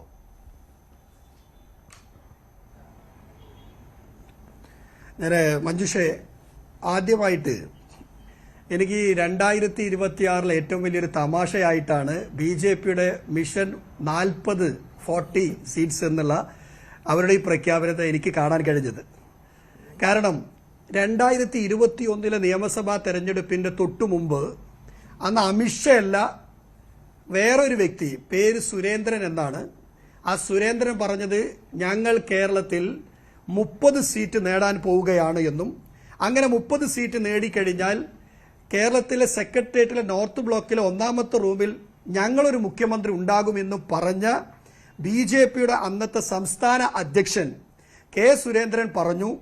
എന്നാൽ 2021 തെരഞ്ഞെടുപ്പ് കഴിഞ്ഞപ്പോൾ ആകെ അവർക്ക് ഒരു സീറ്റ് ഉണ്ടായിരുന്ന ആ സീറ്റ് കൂടി നഷ്ടപ്പെട്ടു എന്നുള്ളത് കൂടി നിങ്ങൾ ഇവിടെ വായിക്കണമെന്നാണ് എനിക്ക് പറയാനുള്ളത്. അതുകൊണ്ട് കേരളത്തെ സംബന്ധിച്ചിടത്തോളം ഒരു കാരണവശാലും ഒരു കാലത്തും BJP അധികാരത്തിലേക്കോ അല്ലെങ്കിൽ ഈ പറയുന്ന ഒരു സീറ്റിലേക്കോ എത്തില്ല എന്നുള്ളതിൽ ഒരു സംശയം വേണ്ട. അതോടൊപ്പം തന്നെ താങ്കൾ ചോദിച്ചൊരു ചോദ്യം, ഭരണവിരുദ്ധ വികാരം, ആ ഭരണവിരുദ്ധ വികാര വോട്ടുകൾ സ്പ്ലിറ്റായി അത് BJPയിലേക്കും UDFയിലേക്കും മാറാൻ സാധ്യതയില്ലേ എന്ന് ചോദിക്കുന്നു. അതിനുള്ള മറുപടി എനിക്ക് 2025 ഈ പഞ്ചായത്ത് തദ്ദേശ സ്വയംഭരണ സ്ഥാപനങ്ങളിലെ തെരഞ്ഞെടുപ്പിൽ ഞങ്ങൾക്കാണ് ഭരണവിരുദ്ധ വോട്ടുകൾ മുഴുവൻ അത് ലഭിച്ചിരിക്കുന്നത് ഐക്യജനാധിപത്യ മുന്നണിക്കാണ് എന്നുള്ളത് നമുക്ക് കാണാൻ കഴിഞ്ഞിട്ടുണ്ട് എന്നുള്ളത് കൂടി നിങ്ങൾ ഓർക്കണം. അപ്പോൾ അതുകൊണ്ട് തന്നെ ഞങ്ങളെ സംബന്ധിച്ചിടത്തോളം ഇനി ഇവിടെ BJP മാത്രമല്ല CJP എന്ന് പറയുന്നൊരു മുന്നണി ഉണ്ടാവാൻ സാധ്യതയുണ്ട്. കാരണം തൃശ്ശൂരിലെ ലോക്സഭാ തെരഞ്ഞെടുപ്പിൽ ഈ പറയുന്ന CPMന്റെ ഒരു പിന്തുണ പോലും ഇവിടെ BJPക്ക് ലഭിച്ചിട്ടുണ്ട് എന്നുള്ളത് നമുക്കറിയാം. കാരണം തൃശ്ശൂർ പൂരം മുഴുവൻ അലമ്പാക്കി മാറ്റാൻ എന്തിനാണ് ഇടതുപക്ഷ സർക്കാരും മുഖ്യമന്ത്രിയും ADGPയും നിന്നുകൊടുത്തത് എന്നുള്ളത് എല്ലാവർക്കും, അരിയാഹാരം കഴിക്കുന്ന എല്ലാ മനുഷ്യർക്കും അറിയാം. അത് BJPക്കുള്ള സഹായകരമായിരുന്നു എന്നുള്ളത്. അതുകൊണ്ട് ഇത്തരം CJP മുന്നണി ഉണ്ടായാൽ പോലും കേരളത്തിനെ സംബന്ധിച്ചിടത്തോളം CJPക്കോ അല്ലെങ്കിൽ BJPക്കോ അതോടൊപ്പം തന്നെ LDFനോ ഈ പ്രാവശ്യം അധികാരത്തിൽ വരാൻ കഴിയില്ല എന്നും ഞങ്ങൾ വളരെ വ്യക്തമായി 100% കോൺഫിഡന്റോടുകൂടി പറയുന്നു. 100+ സീറ്റിൽ ഐക്യജനാധിപത്യ മുന്നണി അധികാരത്തിൽ വരിക തന്നെ ചെയ്യുമെന്നുള്ളതിൽ ഞങ്ങൾക്കാർക്കും സംശയമില്ല. അത്തരം ഒരു സാഹചര്യം, ഒരു ഭരണവിരുദ്ധ വികാരം കേരളത്തിലുണ്ട്. അത് തീർച്ചയായിട്ടും വളരെ വിഷനുള്ള ഒരു UDF കഴിഞ്ഞ ദിവസമൊക്കെ പ്രതിപക്ഷ നേതാവ് പറഞ്ഞതാണ്. കേരളത്തിൽ ഞങ്ങൾ വെറുതെ ഒരു പ്രകടന പത്രിക ഇറക്കുകയല്ല ചെയ്യുന്നത്. കേരളത്തിൽ നിലവിലുള്ള ഭരണം, ആ ഭരണത്തിന്റെ ഏറ്റവും മോശകരമായ മുന്നോട്ട് പോകുന്ന ഭരണത്തിൽ ഞങ്ങളൊരു ആൾട്ടർനേറ്റീവ് വികസന പരിപാടികളും സാമൂഹ്യക്ഷേമ പരിപാടികളും നടത്തി വളരെ ഇതുപോലെ ഒരു മുൻകൂട്ടി ഇത്രയും തയ്യാറെടുത്തും പോയ ഒരു കാലം UDFന് ഉണ്ടായിട്ടില്ല. അതുകൊണ്ട് ഞങ്ങൾക്ക് വലിയ കോൺഫിഡന്റ് ഉണ്ട്. ഞാൻ അമിത്ഷായുടെ ഈ പ്രഖ്യാപനത്തെ ഞാൻ ചിരിയോട് കൂടിയിട്ടാണ് കാണുന്നത്. 2026 ഏറ്റവും വലിയ തമാശയാണ് തെരഞ്ഞെടുപ്പിൽ എന്നുള്ള BJPയുടെ ഈ ആത്മവിശ്വാസം. അതിന് 2026 ഏറ്റവും വലിയ തമാശയായിട്ട് കാണുന്നത് UDF മാത്രമായിരിക്കുകയില്ല. ഇന്ന് LDF നേതാക്കളും അത് ആ രീതിയിൽ തന്നെയാണ് എടുത്തിരിക്കുന്നത്. അതിനൊരു പശ്ചാത്തലവുമുണ്ട്. കഴിഞ്ഞ തവണ ഇതേപോലത്തെ പ്രഖ്യാപനം ഉണ്ടായിരുന്നു BJPയുടെ ഭാഗത്ത് നിന്ന്. തീർച്ചയായിട്ടും സാഹചര്യങ്ങൾ വെച്ച് നോക്കുമ്പോൾ അങ്ങനെ ആശ്വസിക്കാൻ LDFനും UDFനും അവകാശമുണ്ട്. ആ ആശ്വാസമാണ് ഞങ്ങളുടെ ആത്മവിശ്വാസം. അതായത് BJP ഒരിക്കലും വരില്ല എന്നും BJPയെ ഭയപ്പെടേണ്ടതില്ല എന്നും BJP വളരുന്നില്ല എന്നും LDFും UDFും അടിയുറച്ച് വിശ്വസിക്കണം എന്ന് തന്നെയാണ് ഞങ്ങളുടെയും ആഗ്രഹം. തീർച്ചയായിട്ടും അവരെങ്ങനെ അടിയുറച്ച് വിശ്വസിക്കട്ടെ. ഇപ്പോൾ നമുക്ക് കാണാൻ കഴിയുന്ന ചിത്രം കുറെ കൂടി വ്യക്തമാണ്. അതായത് 30 പഞ്ചായത്തുകളിൽ ഭരണം നേടിക്കഴിഞ്ഞു, 79 പഞ്ചായത്തുകളിൽ 2ാം സ്ഥാനത്ത് എത്തിക്കഴിഞ്ഞു, ഒരു കോർപ്പറേഷനും 2 മുനിസിപ്പാലിറ്റിയും ഭരിക്കുന്നുണ്ട്, പിടിച്ചു കഴിഞ്ഞു. അപ്പോൾ BJP മുന്നോട്ട് പോകുന്നു എന്നുള്ളത് കാണാൻ കഴിയാതെ പോകുന്നത് LDFന്റെയും UDFന്റെയും ദൗർബല്യമാണ് എന്ന് ഞാൻ കരുതുന്നില്ല. അവർക്ക് ദൗർബല്യമല്ല, അതവരുടെ അഹങ്കാരമാണ്. ആ അഹങ്കാരം ഞങ്ങൾക്ക് അനുഗ്രഹമാണ്. പക്ഷെ ഇവിടെ നേരത്തെ ശ്രീ ഗോപകുമാറും അതുപോലെ തന്നെ മോഹൻ വർഗീസും ഒക്കെ പ്രകടിപ്പിച്ച ഒരു ആശങ്ക, ഞാൻ അതേക്കുറിച്ചൊരു കാര്യം സൂചിപ്പിക്കുകയാണ്. അതായത് ഇന്ത്യക്ക് സ്വാതന്ത്ര്യം കിട്ടിയ സമയത്ത് ഞങ്ങൾക്കൊരു രാജ്യം വേണമെന്ന് മുസ്ലിങ്ങൾ ആവശ്യപ്പെട്ടതുപോലെ ക്രിസ്ത്യാനികൾ ആവശ്യപ്പെട്ടില്ല. ആവശ്യപ്പെട്ടിരുന്നെങ്കിൽ അത് സാധിക്കുമായിരുന്നു, അന്ന് സാധിക്കാൻ എളുപ്പമായിരുന്നു. കാരണം ബ്രിട്ടീഷുകാരാണല്ലോ ഭരണത്തിൽ ഉണ്ടായിരുന്നത്. പക്ഷേ എന്താ അവർ ചെയ്തത്? വളരെ പെട്ടെന്ന് തന്നെ സ്വാതന്ത്ര്യത്തെ അംഗീകരിച്ചുകൊണ്ട് ഇന്ത്യയുടെ വികാരത്തോടൊപ്പം നിന്നുകൊണ്ട് ദേശീയതയോടൊപ്പം നിൽക്കാൻ ഇന്ത്യയിലെ ക്രൈസ്തവർ തയ്യാറായി. ഇപ്പോൾ ഇന്ത്യയില് ക്രൈസ്തവർക്ക് ഭൂരിപക്ഷമുള്ള സംസ്ഥാനങ്ങൾ നോക്കൂ. ക്രൈസ്തവ ഭൂരിപക്ഷമുള്ള സംസ്ഥാനങ്ങളൊക്കെ തന്നെ BJP ഭരണത്തിൽ അല്ലെങ്കിൽ BJPയുടെ സഖ്യകക്ഷി എന്നുള്ള നിലയിൽ ഭരണത്തിലാണ്. മണിപ്പൂരാണല്ലോ വലിയ ബഹളം ഉണ്ടാക്കുന്ന സംസ്ഥാനം. 2 തവണ തുടർച്ചയായിട്ട് അവിടെ BJP സഖ്യം അധികാരത്തിലിരിക്കുകയാണ്. അപ്പോൾ ഇന്ത്യയിലെ ക്രൈസ്തവ ന്യൂനപക്ഷം BJPയോട് ചേരുന്നു എന്നുള്ളതിന് ഇതിനേക്കാൾ പ്രത്യക്ഷമായ തെളിവിന്റെ ആവശ്യമില്ല. ശരി ഡോക്ടർ, അത് ശരിയാണ്. പക്ഷെ കേരളത്തിൽ വെച്ച് നോക്കുമ്പോൾ ഇപ്പോൾ പിണറായി സർക്കാരിനെ മാറ്റണമെന്ന് ക്രൈസ്തവ ന്യൂനപക്ഷം ഇവിടെ വിചാരിക്കുന്നുണ്ട് എങ്കിൽ ഏകദേശം ആ രീതിയിലാണല്ലോ പോകുന്നത്. അത് തദ്ദേശ ഭരണ തെരഞ്ഞെടുപ്പിലെ മധ്യ കേരളത്തിലെ ഫലം വെച്ച് നോക്കിയാൽ അങ്ങനെ കരുതുകയും ചെയ്യാം, അങ്ങനെ ആഗ്രഹിക്കുന്നുണ്ട് എന്ന്. അത് പക്ഷെ BJPയിലേക്ക് ആ വോട്ട് പോയി കഴിഞ്ഞാൽ അത് ഒരു ഭരണമാറ്റത്തിന് അല്ല ഉതകുന്നത്, ഭരണ തുടർച്ചയിലേക്ക് പോകും എന്നുള്ള വിലയിരുത്തലിലൂടെ അവർ ഒരേ പക്ഷത്തേക്ക് തന്നെ വോട്ട് നൽകുവാൻ ആഗ്രഹിക്കുമല്ലോ. കൺസോളിഡേഷൻ എന്നാണല്ലോ നമ്മൾ അതിന് പറയുക. അതപ്പോൾ എന്തിന് BJP അധികാരത്തിലേക്ക് വരില്ല, എന്നാൽ UDFന് വോട്ട് ചെയ്താൽ മതിയല്ലോ, അവർ അധികാരത്തിൽ തിരിച്ചെത്തട്ടെ, അങ്ങനെ ഒരു കൺസെപ്റ്റിലേക്ക് പോകും. അതാണ് ഒരു പ്രശ്നം. ഇല്ല, അങ്ങനെ ഒരു പ്രശ്നം ഇനി ഉണ്ടാവില്ല. കാരണം ഈ UDFന്, അതായത് കോൺഗ്രസിന് വോട്ട് ചെയ്യുക എന്ന് പറഞ്ഞാൽ ഇസ്ലാമിക തീവ്രവാദികൾക്ക് അധികാരം കൊടുക്കുന്നതിന് തുല്യമാണ് എന്ന് കേരളത്തിലെ ക്രൈസ്തവർ തിരിച്ചറിഞ്ഞു കഴിഞ്ഞിട്ടുണ്ട്. ഞാൻ 2 ഉദാഹരണങ്ങൾ മാത്രം മുന്നോട്ട് വെക്കാം. എറണാകുളം കൊച്ചി കോർപ്പറേഷനിൽ 44 സീറ്റ് കോൺഗ്രസിന്, 3 സീറ്റ് മുസ്ലിം ലീഗിന് കിട്ടി. അവിടെ 3 സീറ്റ് കിട്ടിയ മുസ്ലിം ലീഗിന് ഡെപ്യൂട്ടി മേയർ സ്ഥാനം കൊടുത്തു. എന്നാൽ മലപ്പുറം ജില്ലാ പഞ്ചായത്തിൽ ഇതല്ല സംഭവിച്ചത്. 23 സീറ്റ് കോൺഗ്രസിനും ലീഗിനും 10 സീറ്റ് കോൺഗ്രസിനും കിട്ടിയപ്പോൾ അവിടെ പ്രസിഡന്റ് സ്ഥാനവും വൈസ് പ്രസിഡന്റ് സ്ഥാനവും ലീഗ് എടുത്തു എന്ന് മാത്രമല്ല, അവിടുത്തെ പ്രധാനപ്പെട്ട സ്റ്റാൻഡിംഗ് കമ്മിറ്റികളൊക്കെ തന്നെ ലീഗ് കൈവശം വെച്ചു. കോൺഗ്രസിന് അവിടെ നാമമാത്രമായിട്ടുള്ള പരിഗണന മാത്രമാണ് കിട്ടിയത്. പരിഗണിച്ചില്ല എന്ന് ചോദിച്ചാൽ പരിഗണിച്ചു എന്ന് പറയാൻ മാത്രം. ഇതിന്റെ വ്യക്തമായിട്ടുള്ള ഒരു അർത്ഥമുണ്ട്. മാത്രമല്ല, എറണാകുളം ജില്ല വിഭജിക്കണം എന്നുള്ള ആവശ്യം ഇപ്പൊ മുന്നോട്ട് വച്ചിരിക്കുന്നത് മറ്റാരുമല്ല, ഇസ്ലാമിക ശക്തികളാണ്. മലപ്പുറം ജില്ല 2ആയിട്ട് 3 ആക്കണമെന്ന് പറയുന്നതും അങ്ങനെ തന്നെയാണ്. അപ്പോൾ കേരളം ആരുടെ കയ്യിലേക്ക് പോകുന്നു എന്നുള്ളതും, പൊളിറ്റിക്കൽ ഇസ്ലാം എന്നുള്ളത് മുസ്ലിം ലീഗിന്റെ രൂപത്തിൽ UDFനെ ഭരിക്കുകയാണ് എന്നുള്ളതും വ്യക്തമായിട്ട് ഇവിടുത്തെ ക്രൈസ്തവർക്ക് അറിയാം. അതുകൊണ്ട് കോൺഗ്രസിന് കൊടുക്കുന്ന വോട്ട് പൊളിറ്റിക്കൽ ഇസ്ലാമിന് കൊടുക്കുന്ന വോട്ടാണെന്ന് തിരിച്ചറിയാൻ കഴിയുന്ന അവരെ സംബന്ധിച്ചിടത്തോളം തീർച്ചയായിട്ടും ഇനി കോൺഗ്രസിന് വോട്ട് ചെയ്ത് UDFനെ അധികാരത്തിലേറ്റാൻ ശ്രമിക്കുകയില്ല. അങ്ങനെ വരുമ്പോൾ LDF അധികാരത്തിൽ തുടരും. അങ്ങനെ ഒരു പ്രശ്നവുമുണ്ട് അവിടെ. അല്ല, ആ പ്രശ്നമില്ല. LDF അധികാരത്തിൽ തുടരാനുള്ള യാതൊരു സാഹചര്യവും ഇല്ല എന്നുള്ളതും വ്യക്തമാണ്. അപ്പോൾ നിർണായക ശക്തിയായി BJPയെ വളർത്തിക്കൊണ്ടുവരികയും ദേശീയ പാർട്ടി എന്നുള്ള നിലയിൽ അഖിലേന്ത്യാ തലത്തിലും ക്രൈസ്തവ ഭൂരിപക്ഷമുള്ള സംസ്ഥാനങ്ങളിലെല്ലാം BJP ഭരിക്കുന്നു എന്നുള്ള അനുഭവത്തിന്റെ അടിസ്ഥാനത്തിലും കേരളത്തിൽ ക്രൈസ്തവർ കൂടി ചേർന്നാൽ BJPയെ വളരെ വലിയൊരു ശക്തിയായിട്ട് വളർത്താനും നാളെ അധികാരത്തിൽ വരുത്താനും കഴിയും എന്നറിയുന്നവരാണ് ക്രൈസ്തവർ. അതുകൊണ്ട് ക്രൈസ്തവ ന്യൂനപക്ഷത്തിന്റെ വോട്ട് BJPയിലേക്ക് സ്വിഫ്റ്റ് ഉണ്ടാകും. പൂർണ്ണമായിട്ടും വരും എന്ന് ഞാൻ പറയുന്നില്ല. പക്ഷെ പൂർണ്ണമായിട്ട് വന്നില്ലെങ്കിൽ പോലും BJP ഒരു നിർണായക ശക്തിയാക്കി തീർക്കാൻ കഴിയുന്ന തരത്തിലേക്ക് ക്രൈസ്തവ വോട്ടുകളുടെ സഹായം ഉണ്ടായാൽ LDFും UDFും ദുർബലമാവുകയും കുറഞ്ഞപക്ഷം ക്രൈസ്തവ സംഘടിത വോട്ടിന്റെ മുന്നിൽ അവർക്ക് മുട്ടുമടക്കേണ്ടി വരികയും ചെയ്യും. അതാണ് കേരളത്തിൽ ഇപ്പൊ സംഭവിക്കാൻ പോകുന്നത്. അതിന്റെ മുന്നേറ്റം കൃത്യമായിട്ട് കിട്ടാൻ പോകുന്നത് BJPയുടെ പ്രതിനിധി പറഞ്ഞു. ഒരു മിനിറ്റ്. BJPയുടെ പ്രതിനിധി ഇവിടെ പറഞ്ഞു ക്രൈസ്തവ വോട്ട് BJPയിലേക്ക് വരാൻ പോവുകയാണ്. ഞാനൊരൊറ്റ കാര്യം ചോദിച്ചോട്ടെ. ഇപ്പോൾ ഈ കഴിഞ്ഞ ഡിസംബർ 25 ക്രിസ്തുമസിന് നിങ്ങൾ ചെയ്തു കൂട്ടിയ പേക്കുത്തുകൾ എന്തൊക്കെയാ? സംഘപരിവാർ ഇവിടെ നടക്കുന്ന കരോളുകൾ, അതുപോലെ തന്നെ ക്രിസ്ത്യൻസിൻ്റെ ആരാധനാലയങ്ങൾ, ഇതെല്ലാം തകർക്കുക, ഇങ്ങനെയല്ലേ നിങ്ങളൊക്കെ ചെയ്തത് ക്രിസ്ത്യൻ സമൂഹത്തോട്? അതുകൊണ്ട് തന്നെയല്ല ഈ പഞ്ചായത്ത് തെരഞ്ഞെടുപ്പിൽ, ഈ തദ്ദേശ സ്വയംഭരണ സ്ഥാപന തെരഞ്ഞെടുപ്പിൽ ഈ ക്രൈസ്തവ സമൂഹം എല്ലാം ഐക്യജനാധിപത്യ മുന്നണിക്കൊപ്പമല്ലേ ഉണ്ടായത്? എന്താണ് ഇപ്പോൾ ഈ വർത്തമാനം പറയുന്നത്? അതുകൊണ്ട് ഈ മതേതരത്വത്തിൽ ചിന്തിക്കുന്ന, ഈ രാജ്യത്ത് ഒന്നായി കാണണമെന്ന് ആഗ്രഹിക്കുന്ന അദ്ദേഹത്തിൻ്റെ ഒക്കെ വാക്കുകൾ എന്തായിരുന്നു? വളരെ മോശം ആളുകൾ, ഇവിടുത്തെ മുസ്ലിങ്ങൾ എല്ലാവരും കൂടി പാകിസ്ഥാൻ ഉണ്ടാക്കാൻ തീരുമാനിച്ചു എന്നത് പറയുന്നു. ഇവിടുത്തെ മുസ്ലിങ്ങൾ, ഈ രാജ്യത്ത് മതേതരത്വം ആഗ്രഹിക്കുന്ന മുസ്ലിങ്ങൾ ആരെങ്കിലും പാകിസ്ഥാൻ ആഗ്രഹിച്ചിട്ടുണ്ടോ? വർഗീയമായി ചിന്തിക്കുന്ന കുറച്ച് ആളുകൾ, ജിന്നയെപ്പോലുള്ള ആളുകൾ, അവരാണ് പാകിസ്ഥാൻ ഉണ്ടാക്കാൻ വേണ്ടി തീരുമാനിക്കുന്നത്. അല്ലാതെ ഇന്ത്യയിലെ മുഴുവൻ മുസ്ലിങ്ങൾ അധിക്ഷേപിക്കുന്നത് ശരിയാണോ? നിങ്ങൾ ചിന്തിക്കുക. പിന്നെ BJPയുടെ പ്രതിനിധി പറയുന്ന അതേ വാക്കുകളാണ് AK ബാലനും പറയുന്നത്. അപ്പോൾ ഇവരുടെയൊക്കെ തന്ത്രങ്ങളും ഈ രണ്ട് പാർട്ടിയിലും ഒരേ നെറേറ്റീവായിട്ട് പോവാണ്. അപ്പോൾ അതാണ് ഞാൻ പറയുന്നത് CJP എന്നുള്ളത്.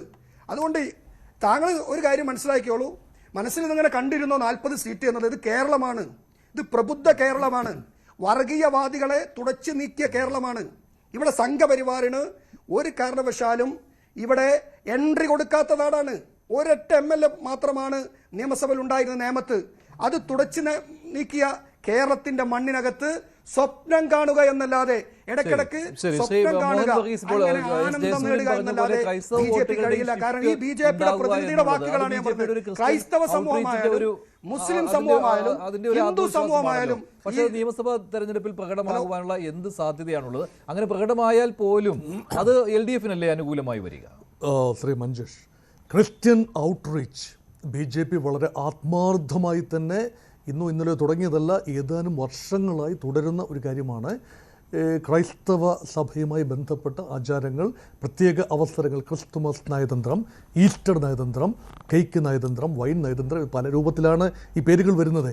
ഇതെല്ലാം തന്നെ ഇതിൻ്റെ എല്ലാം ഇമ്പാക്റ്റ് ഉണ്ടാകേണ്ടത് പൊതുവെ കേരളത്തിലാണ് എങ്കിൽ പ്രധാനമായും മധ്യ കേരളത്തിലെ, പ്രത്യേകിച്ച് മധ്യ തിരുവിതാംകൂർ മേഖലയിലെ പത്തനംതിട്ട ജില്ല, കോട്ടയം ജില്ല, അല്ലെങ്കിൽ ഇടുക്കി ജില്ല, ഈ മേഖലയിലൊക്കെയാണ്.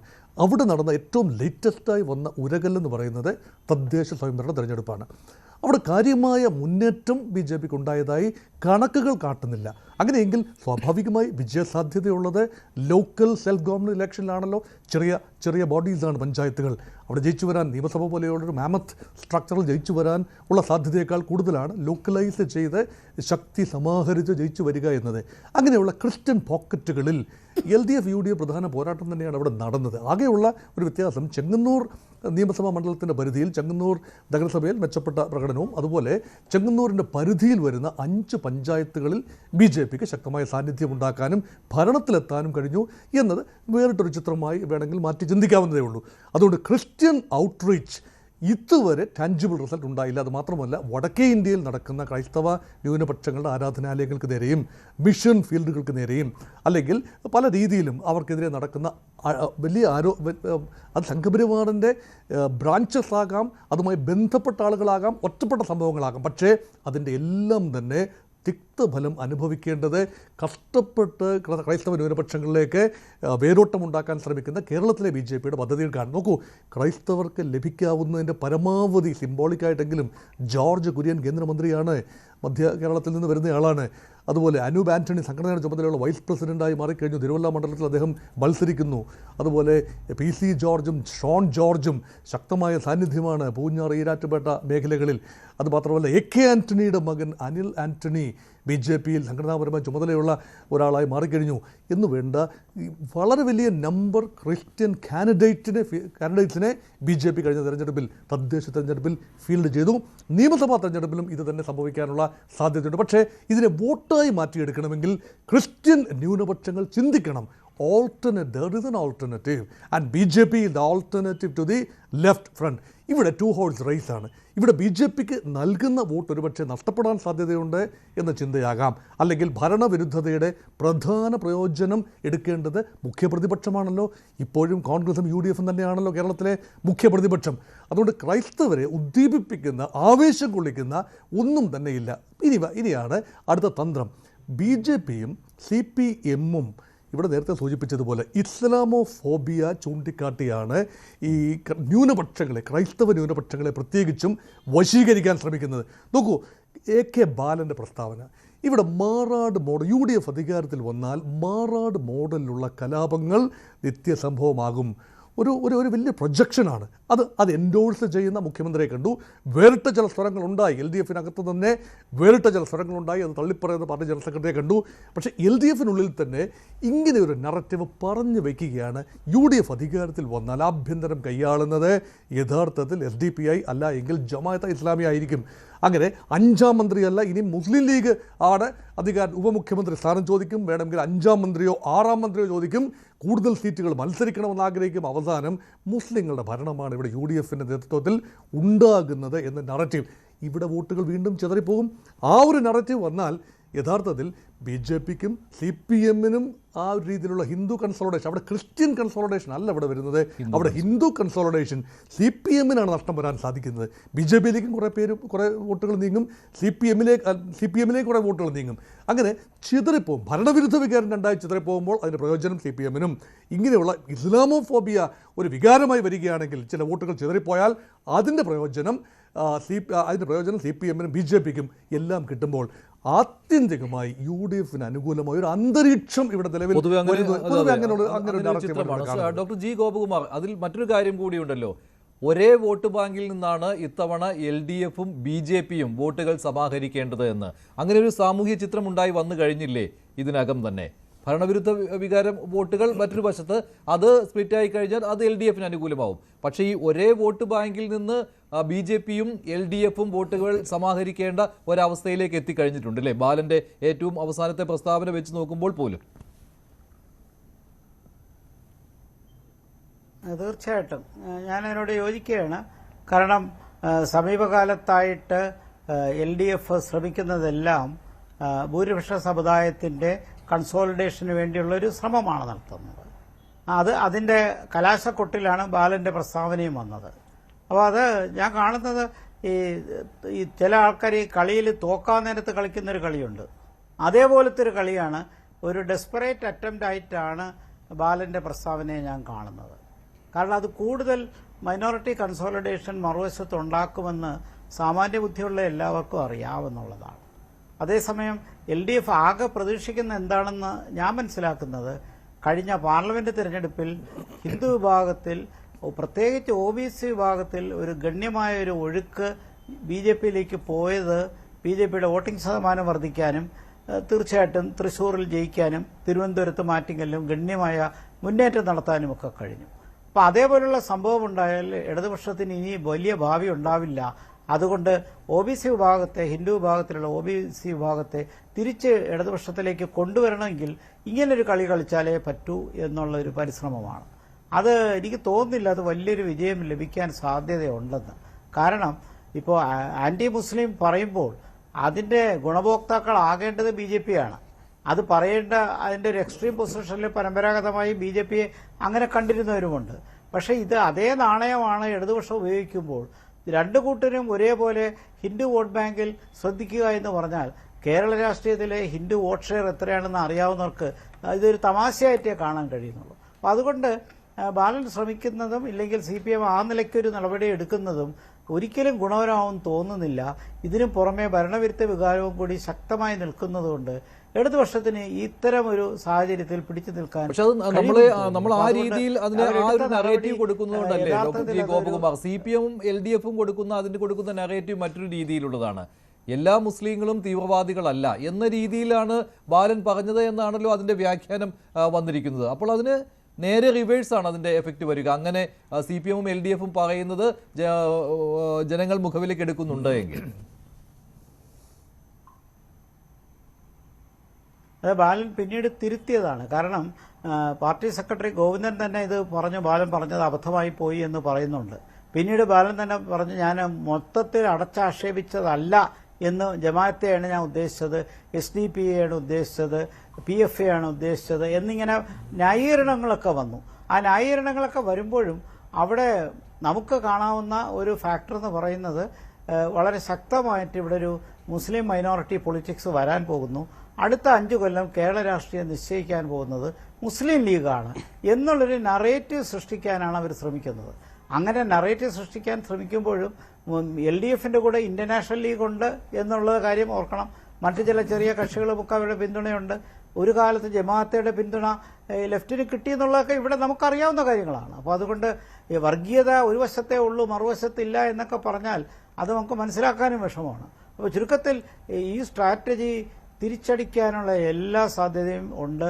അത് ഇടതുപക്ഷത്തിന് നമ്മൾ ഉദ്ദേശിക്കുന്നതിനപ്പുറമുള്ളൊരു തിരിച്ചടിക്ക് കാരണമാക്കും.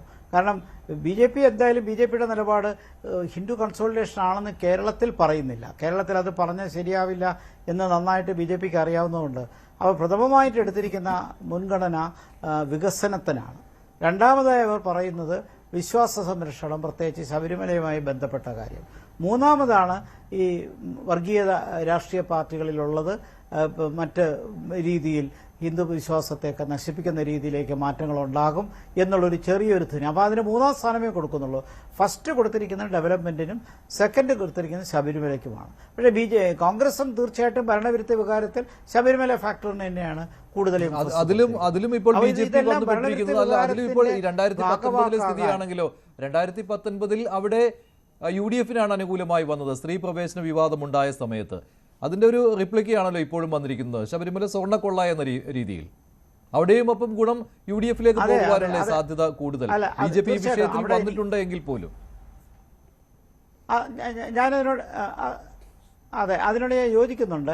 എനിക്ക് തോന്നുന്നു BJP അവിടെ ഒരു ചെറിയൊരു മിസ്റ്റേക്ക് വരുത്തി. കാരണം 2019 അനുഭവത്തിൽ നിന്നെങ്കിലും ഈ ശബരിമല പ്രശ്നത്തിൽ BJPക്ക് ഒരു വലിയൊരു ഭാഗം സാധാരണക്കാരുടെ മനസ്സിൽ കയറാൻ പറ്റുന്നൊരു അവസരം നഷ്ടപ്പെടുത്തി കളഞ്ഞു എന്നാണ്. കാരണം കോൺഗ്രസ് അത് തന്ത്രപൂർവ്വം ഉപയോഗിച്ച് പന്തളത്തും മറ്റ് സ്ഥലങ്ങളിലുമൊക്കെ പ്രകടനങ്ങൾ നടത്തുകയും പിന്നീട് വന്ന പഞ്ചായത്ത് തിരഞ്ഞെടുപ്പിൽ നമ്മൾ കണ്ടത്, മുനിസിപ്പൽ തിരഞ്ഞെടുപ്പിലുമെല്ലാം പന്തളം BJPക്ക് നഷ്ടപ്പെട്ടതുൾപ്പെടെയുള്ള കാര്യങ്ങൾ കണ്ടതാണ്. വാസ്തവത്തിൽ ശബരിമലയുടെ സ്വർണ്ണക്കൊള്ളയിൽ അതിനെതിരെയുള്ള ആക്രമണത്തിൽ BJPയുടെ മുന അത്ര ശക്തമായിരുന്നില്ല എന്നൊരു വിമർശനം എനിക്കുണ്ട്. അത് വേണ്ട രീതിയിൽ ഉപയോഗിച്ചില്ല. ഇപ്പോൾ പോലും 2ാം സ്ഥാനം കൊടുത്തിരിക്കുന്നു എന്നുള്ളത് ശരിയാണ്. പക്ഷെ ഭരണവിരുദ്ധ വികാരത്തിന്റെ ഏറ്റവും കുന്തമുന എന്ന് ഇന്ന് ആനുകാലികമായിട്ട് പറയാൻ പറ്റുന്നത് ശബരിമലയിലെ തദ്ദേശ ഭരണ തെരഞ്ഞെടുപ്പ് ഫലത്തിന് ശേഷം BJP അതിലേക്ക് വന്നിട്ടുണ്ടെന്ന് തോന്നുന്നു. അതുകൊണ്ടാണല്ലോ ഈ പാരഡി ഗാനത്തിൽ മാറ്റം വരുത്തിക്കൊണ്ട് കോൺഗ്രസിന് നേരെയും ഉന്നം വെച്ചുകൊണ്ട് ഇറങ്ങിയിരിക്കുന്നത് BJP. ശ്രീ ജയസൂര്യൻ ആ വിമർശനത്തെ എങ്ങനെ കാണുന്നു? Doctor G. ഗോപകുമാർ പറഞ്ഞ വിമർശനത്തെ എങ്ങനെ കാണുന്നു? ഡോക്ടർ ഗോപകുമാർ പറഞ്ഞ നിരീക്ഷണത്തെ എങ്ങനെ ശ്രീ S. ജയസൂര്യൻ കാണുന്നു? ശ്രീ ഗോപകുമാറിന്റെ നിരീക്ഷണം സാധാരണ പശ്ചാത്തലത്തിന്റെ അടിസ്ഥാനത്തിൽ നടത്തിയ ഒരു നിരീക്ഷണം മാത്രമാണ്. കേരള രാഷ്ട്രീയത്തില് ഇപ്പോൾ ഇവിടെ നമ്മൾ ചർച്ച ചെയ്തപ്പോൾ ശ്രദ്ധിക്കപ്പെടാതെ പോയ ഒരു കാര്യമുണ്ട്. മധ്യ കേരളത്തിൽ 200-ലധികം സീറ്റുകളിൽ ക്രൈസ്തവര് BJPയുടെ താമര ചിഹ്നത്തിൽ മത്സരിക്കുകയും 38 സീറ്റുകളിൽ വിജയിക്കുകയും കോട്ടയം ജില്ലയിലെ പൂഞ്ഞാർ എന്ന് പറയുന്ന പഞ്ചായത്ത് ഒറ്റയ്ക്ക് ഭരിക്കുകയും ചെയ്യുന്നുണ്ട്. അപ്പോൾ അത് ഫലിച്ചില്ല എന്ന് പറയുന്നതിൽ അർത്ഥമില്ല, അത് കാണാതെ പോയത് കൊണ്ടാണ്. ഇടുക്കി, കോട്ടയം, പത്തനംതിട്ട ജില്ലകളിൽ BJPയുടെ ക്രൈസ്തവ സ്ഥാനാർത്ഥികൾ 38 പേര് ജയിച്ചു എന്ന് പറയുന്നത് നിസ്സാര കാര്യമല്ല. ഇതിനു മുൻപ് അങ്ങനെ ഉണ്ടായിട്ടില്ല. മാത്രമല്ല ഒരു പഞ്ചായത്തിന് ഭരിക്കാനും സാധിച്ചു. മാത്രമല്ല കോട്ടയത്ത് കിടങ്ങൂർ, അതുപോലെ തന്നെ ഐവനം പോലെയുള്ള പഞ്ചായത്തുകളിലും ഭരണം കിട്ടിയിട്ടുണ്ട്. അപ്പൊ കോട്ടയം ജില്ലയിൽ തന്നെ അവിടെ A ക്ലാസ് മണ്ഡലങ്ങൾ ഉണ്ടോ? നിയമസഭയിലേക്ക് നിങ്ങൾ കണ്ടുവയ്ക്കുന്ന A ക്ലാസ് മണ്ഡലങ്ങൾ ഈ ജില്ലകളിൽ ഉൾപ്പെട്ടിട്ടുണ്ടോ? കോട്ടയം ജില്ലയിലുമുണ്ട്, പത്തനംതിട്ട ജില്ലയിലുമുണ്ട്, ഈ ജില്ലയിലൊക്കെ ഉൾപ്പെട്ടിട്ടുണ്ട്. അപ്പോൾ അവിടെയൊക്കെ തന്നെ BJPയുടെ ആൾക്കാർ, ഞാൻ പറഞ്ഞു വരുന്നത് ഈ BJPയുടെ വോട്ട് ഷെയറിനെ കുറിച്ച് കൃത്യമായിട്ട് എല്ലാവർക്കും അറിയാമെങ്കിലും എല്ലാവരും മൗനം പാലിക്കുകയാണ്. അതായത് 30,000 വോട്ട്, 35,000 വോട്ട്, 40,000 വോട്ടിന് മുകളിൽ BJP നേടിക്കഴിഞ്ഞിരിക്കുന്ന 40ഓളം അസംബ്ലി മണ്ഡലങ്ങളുണ്ട്. ആ 40 അസംബ്ലി മണ്ഡലങ്ങളിൽ BJPയിലേക്ക് ഒരു ചെറിയ വോട്ട് ഷിഫ്റ്റ് ഉണ്ടായിക്കഴിഞ്ഞാൽ BJP സ്ഥാനാർത്ഥി ജയിക്കാവുന്ന അന്തരീക്ഷം ഇപ്പോൾ നിലവിലുണ്ട്. അത് വ്യാപകമായി ചർച്ച ചെയ്യപ്പെടുന്നില്ല എന്ന് മാത്രം. അല്ല, അതല്ലേ മിഷൻ 40, അതല്ലേ മിഷൻ 40 ഉദ്ദേശിക്കുന്നത്? അതല്ലേ മിഷൻ 40? അല്ല, അത് തന്നെ അല്ല മിഷൻ 40.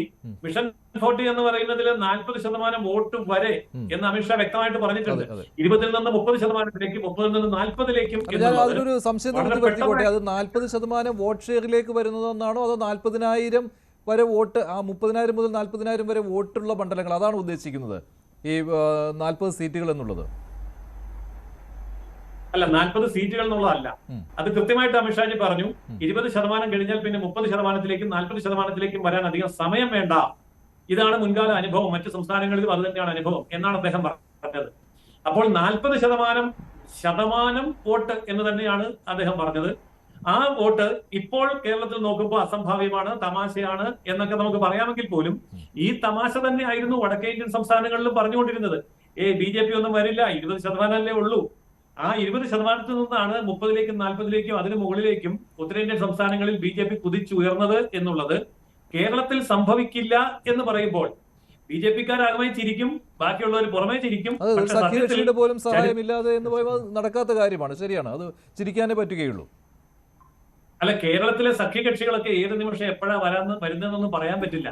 സഖ്യകക്ഷികൾ ഇല്ലാതെ തന്നെ, അതായത് BDJS എന്ന് പറയുന്ന ഒരു ചെറിയ ഘടകകക്ഷി, വേണമെങ്കിൽ ഒരു കാറ്റലിസ്റ്റ് എന്ന വാക്ക് തന്നെ ഉപയോഗിക്കാം. ആ കാറ്റലിസ്റ്റ് പിന്തുണയോടുകൂടി തന്നെ BJP ഇത്രയും വളർന്നുവെങ്കിൽ ഇതുപോലെയുള്ള പിന്തുണയോടുകൂടി തന്നെ BJPക്ക് വളരാൻ പറ്റും. ഇവിടെ CJP എന്ന് BJPയെ വിളിച്ചല്ലോ, ഞാനതിനെ അംഗീകരിക്കുന്നു. കമ്മ്യൂണിസ്റ്റ് എന്നുള്ളതിന്റെ ആദ്യത്തെ അക്ഷരവും C ആണ്, കോൺഗ്രസ് എന്നുള്ളതിന്റെ ആദ്യത്തെ അക്ഷരവും C ആണ്. അപ്പൊ കമ്മ്യൂണിസ്റ്റിൽ നിന്നും കോൺഗ്രസിൽ നിന്നും BJPയിലേക്ക് ഒഴുകി വരുന്ന വോട്ടുകൾ ഇപ്പോൾ വർദ്ധിച്ചുകൊണ്ടിരിക്കുകയാണ്. ഇവിടെ ശ്രീ മോഹൻ വർഗീസ് അതിന്റെ ഉദാഹരണങ്ങൾ പറഞ്ഞു, അതുകൊണ്ട് ഞാൻ ആവർത്തിക്കുന്നില്ല. അതുകൊണ്ട് കോൺഗ്രസിൽ നിന്നും കമ്മ്യൂണിസ്റ്റിൽ നിന്നും ഇന്ന് BJPയിലേക്കാണ് ഒഴുക്ക് നടക്കുന്നത്, അല്ലാതെ BJPയിൽ നിന്ന് കമ്മ്യൂണിസ്റ്റിലേക്കും കോൺഗ്രസിലേക്കും അല്ല എന്നുള്ളത് വളരെ വ്യക്തമാണ്.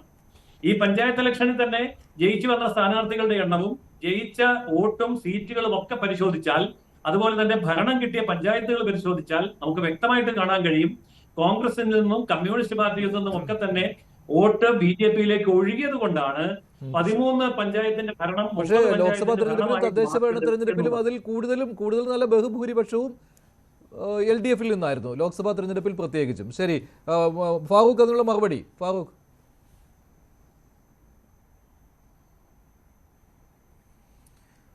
അല്ലേ, ഞാനിവിടെ പറയുന്നത് ലോക്സഭാ ഇലക്ഷനേക്കാൾ വോട്ട് കുറഞ്ഞിരിക്കുകയാണ്. പെർസെൻറ്റേജ് നോക്കുമ്പോൾ വോട്ട് കുറഞ്ഞിരിക്കുക പഞ്ചായത്ത് തെരഞ്ഞെടുപ്പിൽ. ഒന്ന്. രണ്ടാമത്, ഇവിടെ ശബരിമലയുടെ ഒരു വിഷയം പരാമർശിച്ചു. ഞാൻ പറയുന്നു, ശബരിമല വിഷയത്തിൽ BJPയെ സംബന്ധിച്ചിടത്തോളം കേരളത്തിലെ ഹൈന്ദവ സമൂഹം BJPക്കൊപ്പം നിൽക്കില്ല. കാരണം എന്താണ്? 2019 ഇതേപോലെ ശബരിമല യുവതീ പ്രവേശനവുമായി ബന്ധപ്പെട്ട് ഇടതുപക്ഷ സർക്കാർ, പിണറായി സർക്കാർ, അവിടെ ഒരു വലിയ പ്രശ്നമുണ്ടായ സമയത്ത് അവിടെ ഭക്തർക്ക് വേണ്ടി അല്ലെങ്കിൽ വിശ്വാസികൾക്ക് വേണ്ടിയല്ല സംസാരിച്ചത്, BJPക്ക് വേണ്ടിയിട്ടാണ് സംസാരിച്ചത്. എന്താണ് ഒരു നേതാവ് പറഞ്ഞത്? എല്ലാ BJPക്കാരും ഇറങ്ങിക്കോളൂ, ഒരു ഗോൾഡൻ ഓപ്പർച്യൂണിറ്റി കിട്ടിയിട്ടുണ്ടെന്ന് പറഞ്ഞത്. അപ്പോൾ ഇവർ കപട സ്നേഹം മാത്രമേ ഉള്ളൂ എന്ന് അവിടെ നിന്ന് ബോധ്യപ്പെട്ടു കേരളത്തിലെ ഹൈന്ദവ സമൂഹത്തിന്. നമ്മളൊരു കാര്യം മനസ്സിലാക്കണം, കേരളത്തെ സംബന്ധിച്ചിടത്തോളം ഇവരും 40 സീറ്റ് അല്ലെങ്കിൽ 30 സീറ്റ് എന്നൊക്കെ പറയുമ്പോൾ കേരളത്തിലെ RSSനോട് കൂടെ നിൽക്കുന്ന അല്ലെങ്കിൽ BJPക്ക് കൂടെ ഒപ്പം നിൽക്കുന്ന അല്പം ആളുകൾ, ചെറിയൊരു പെർസെൻറ്റേജ് ആളുകൾ മാത്രമാണ് ഒരു വർഗീയമായി അങ്ങനെ ചിന്തിക്കുന്നുള്ളൂ. ബാക്കി ബഹുഭൂരിഭാഗം ഹൈന്ദവ വിശ്വാസികളും കേരളത്തെ സംബന്ധിച്ചിടത്തോളം BJP വരരുത്. കാരണം ഈ നാടിൽ ഇപ്പോൾ നിലനിൽക്കുന്ന ഈ സാമൂഹ്യ അന്തരീക്ഷം, ഈ സൗഹാർദ്ദം അത് തകരുമെന്ന് അവർക്ക് തന്നെ അറിയാം. അതുകൊണ്ട് ഒരിക്കലും അവരാഗ്രഹിക്കുന്നില്ല. അതുപോലെ തന്നെ കേരളത്തിനെ സംബന്ധിച്ചിടത്തോളം SDPയെ പോലുള്ള അപ്പുറത്ത് മുസ്ലിം സമുദായത്തിൽ കുറച്ച് വിഭാഗം വർഗീയവാദികളും കാസയെ പോലുള്ള ക്രൈസ്തവ വിഭാഗത്തിൽ നിൽക്കുന്ന അവരെയൊക്കെ മാറ്റി നിർത്തിയാൽ വലിയൊരു പെർസെൻറ്റേജ്, ഞാൻ പറയുന്നത് 95% ആളുകൾ ഇവിടെ ഒരു മതേതരത്വം ആഗ്രഹിക്കുന്നു എന്നുള്ളതാണ്. ഈ നാട്ടിൽ ഒരിക്കലും തന്നെ ഉത്തർപ്രദേശിൽ നടക്കുന്ന സംഭവങ്ങൾ നമുക്കറിയാം. ഡിസംബർ 25 അവധി ദിവസത്തെ എന്ന് വെച്ചാൽ ക്രിസ്മസ് അവധി, ആ അവധി എടുത്തുമാറ്റിയവരാണ് BJPക്കാർ. ആ അവധി ഡിസംബർ 25 എടുത്തുമാറ്റിയവരാണ് BJP. അതുകൊണ്ട് ഇതൊരു ഒരു മോഹമല്ല, ഒരു വ്യാമോഹമായി മാത്രം കണ്ടാൽ മതി. ഒരിക്കലും ഇത്രയും സീറ്റ് കിട്ടില്ല എന്നുള്ളത് തന്നെയാണ് ഭരണവിരുദ്ധ വികാരം. ആ ഭരണവിരുദ്ധ വികാരം ജനങ്ങൾ നൽകാൻ പോകുന്നത് ആ വിരുദ്ധ വോട്ടുകളെല്ലാം ഐക്യജനാധിപത്യ മുന്നണിയിലേക്കാണ്. ഇവിടെ ഒരു പക്ഷേ നമ്മൾ ഇവിടെ രാജീവ് ചന്ദ്രശേഖരോ അല്ല RSSന്റെ നേതാവോ പറയുന്ന അതേ ഭാഷയിൽ തന്നെ CPM സംസാരിച്ചുകൊണ്ടിരിക്കുകയാണ്.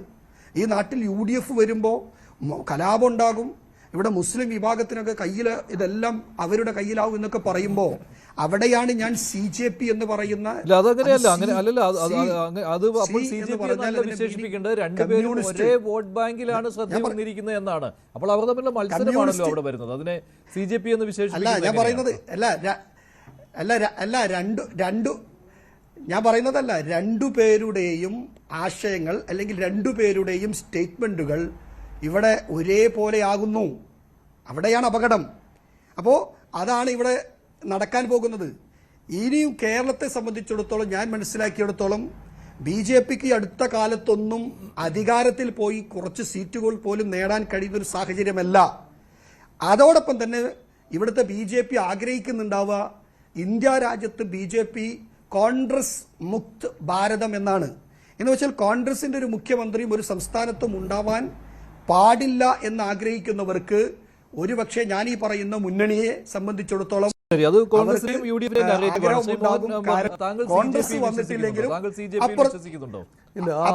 അപ്പുറത്ത് ഒരു കേരളത്തിൽ CPM മുഖ്യമന്ത്രി വന്നാൽ കുഴപ്പമില്ല എന്നാണ്. ആ അർത്ഥത്തിൽ CJPയിൽ വിശ്വസിക്കാൻ കഴിയില്ല. നോക്കൂ, ഭാരതീയ ജനതാ പാർട്ടി കഴിഞ്ഞ ഒരു 2 പതിറ്റാണ്ടായിട്ടെങ്കിലും ആത്മാർത്ഥമായി വിശ്വസിച്ചൊരു കാര്യമുണ്ട്. കോൺഗ്രസ് മുക്ത കേരളം സാധ്യമായാൽ അത് അല്ല, ഭാരതം മാത്രമല്ല കേരളം, കോൺഗ്രസ് മുക്ത കേരളം, UDF മുക്ത കേരളം, അവിടെ മാത്രമേ UDF സ്പേസിലേക്ക് BJPക്ക് മുഖ്യ പ്രതിപക്ഷം എന്ന സ്പേസിലേക്ക് BJPക്ക് കടന്നു വരാനാവൂ. കാരണം BJPയുടെ തന്നെ ഒരു കണക്കുകൂട്ടൽ, കോൺഗ്രസിന് ദീർഘകാലം അധികാരത്തിൽ നിന്നും മാറി നിൽക്കേണ്ടി വന്നാൽ കോൺഗ്രസിൻ്റെ അണികൾ 4 പാടും ചിതറിപ്പോകും. കോൺഗ്രസിൻ്റെ ഹൈന്ദവ നേതൃത്വം അണികൾ നല്ലൊരു പങ്ക് BJPയിലേക്ക് വരും, ചെറിയ പങ്ക് മാത്രമേ ഇടതുപക്ഷത്തേക്ക് പോകൂ. കോൺഗ്രസിൻ്റെ ക്രിസ്ത്യൻ വോട്ട് ബേസിൻ്റെ ഒരു പങ്ക് LDFിലേക്ക് പോയാലും മറ്റൊരു പങ്ക് BJPയിലേക്ക് വരുമെന്ന് തന്നെ BJP വിശ്വസിച്ചു. അതുപോലെ കോൺഗ്രസിൻ്റെ മുസ്ലിം വോട്ട് ബാങ്ക് അത് തീർച്ചയായും LDFിലേക്ക് തന്നെ പോകും. അങ്ങനെ ഒരു ഹിന്ദു കൺസോളിഡേഷനിലൂടെ ഒരു ന്യൂനപക്ഷ ഒരു കൺസോളിഡേഷൻ LDFിനും ഭൂരിപക്ഷ കൺസോളിഡേഷൻ BJPക്കും വന്നാൽ പോലും അവിടെ BJPക്ക് മുഖ്യ പ്രതിപക്ഷമാകാനുള്ള ഏക അവസരം അതാണ്. പക്ഷേ യഥാർത്ഥത്തിൽ കഴിഞ്ഞ 2 തെരഞ്ഞെടുപ്പിൽ 2024 ലോക്സഭാ തെരഞ്ഞെടുപ്പിലും കഴിഞ്ഞ പഞ്ചായത്ത് തെരഞ്ഞെടുപ്പിലും വരുന്ന ചിത്രം LDFിൽ നിന്നാണ് ഇപ്പോൾ BJPയിലേക്ക് വോട്ടുകൾ എത്തുന്നത്. അത് മാത്രമല്ല മൈനോറിറ്റി കൺസോളിഡേഷൻ UDFിന് വരുന്നു. ഈ ഹിന്ദു വിഭാഗത്തിലെ ഏറ്റവും പ്രബല വിഭാഗമായ ഈഴവ കമ്മ്യൂണിറ്റിയിൽ നിന്നും എക്കാലത്തെയും LDFിൻ്റെ ഉറച്ച പിന്തുണക്കാരായിരുന്ന ഈഴവ വിഭാഗത്തിൽ നിന്നാണ് വൻതോതിൽ BJPയിലേക്ക് വോട്ടുകൾ എത്തുന്നത്. അതുകൊണ്ട് ഹിന്ദു വോട്ട് ബാങ്കിനെ സംരക്ഷിച്ച് നിർത്തണം. അത് LDFും BJPയും ഒരുപോലെ ആശ്രയിക്കുന്നു. അതുകൊണ്ടാണ് ഇപ്പോൾ BJP കളം മാറി ചവിട്ടുന്നത്. ശബരിമല വിഷയത്തിൽ 2019 കാട്ടിയ ആർജവം, അതായത് ആചാര സംരക്ഷണ റാലികൾ നടത്തി വലിയ രീതിയിലുള്ള പ്രക്ഷോഭം നടത്തി ജനഹൃദയങ്ങളിൽ കയറിപ്പറ്റിയ BJPക്ക് ഇപ്രാവശ്യം അനുകൂല അന്തരീക്ഷമുണ്ടെങ്കിലും 2019 തെരഞ്ഞെടുപ്പിൽ അതിൻ്റെ പ്രയോജനം കോൺഗ്രസിന് ലഭിച്ചു എന്ന കാരണത്താൽ മെല്ലപ്പോക്ക് നയം അത് അപകടകരമായിരുന്നു എന്ന് വൈകി എത്തിയ തിരിച്ചറിവിൽ നിന്നുകൊണ്ടാണ് BJP ഇപ്പോൾ ശക്തമായ പ്രക്ഷോഭം, ശബരിമല സ്വർണ്ണപ്പാളി കൊള്ള അതിനെതിരെയുള്ള ശക്തമായ പ്രക്ഷോഭത്തിന് വേണ്ടി നിൽക്കുന്നത്. കാരണം അല്ല എങ്കിൽ ഒരു പ്രതിപക്ഷ സ്പേസിൽ നിന്നും BJP തുടച്ചു നിൽക്കപ്പെടുകയാണ്. അവിടെ UDFിനും കോൺഗ്രസിനും തന്നെയാണ് LDFിനെതിരെയുള്ള പ്രതിപക്ഷ സ്പേസിനെ, ആൻറ്റി ഇൻകംബൻസി മൈൻഡ് സെറ്റിനെ റാലി അറൗണ്ട് ചെയ്യുകയും വോട്ടാക്കി മാറ്റുകയും ചെയ്യാൻ കഴിയുന്നത് UDFിന് തന്നെയാണ്. അതുകൊണ്ട് ഈ BJP മാറി ചിന്തിച്ചു, അത് ബുദ്ധിപരമായി മാറി ചിന്തിച്ചു എന്നാണ്. അതുകൊണ്ട് വോട്ട് ഷെയർ അമിത്ഷാ പറഞ്ഞു, ഇവിടെ നമ്മുടെ ചർച്ച മിഷൻ 40 എന്നാണ്. ഈ 40 എന്നതിന് പല വ്യാഖ്യാനങ്ങളുണ്ട്. 40% വോട്ടിലേക്ക് എത്തി നിർത്തണം എന്നാകാം. 40 സീറ്റുകൾ, കഴിഞ്ഞ പ്രാവശ്യം സുരേന്ദ്രൻ 30-35 പറഞ്ഞത്, ഇപ്പോഴിതാ 40 സീറ്റുകൾ എന്ന മോഹം ആകാം. ഇനി അതും അല്ല എങ്കിൽ വേറെന്തെങ്കിലും ഒരു 40ൻ്റെ കണക്കുകൾ വരാം. ഈ 40 എന്ന് പറയുന്നത് യഥാർത്ഥത്തിൽ റിയലിസ്റ്റിക് നമ്പേഴ്സ് അല്ല.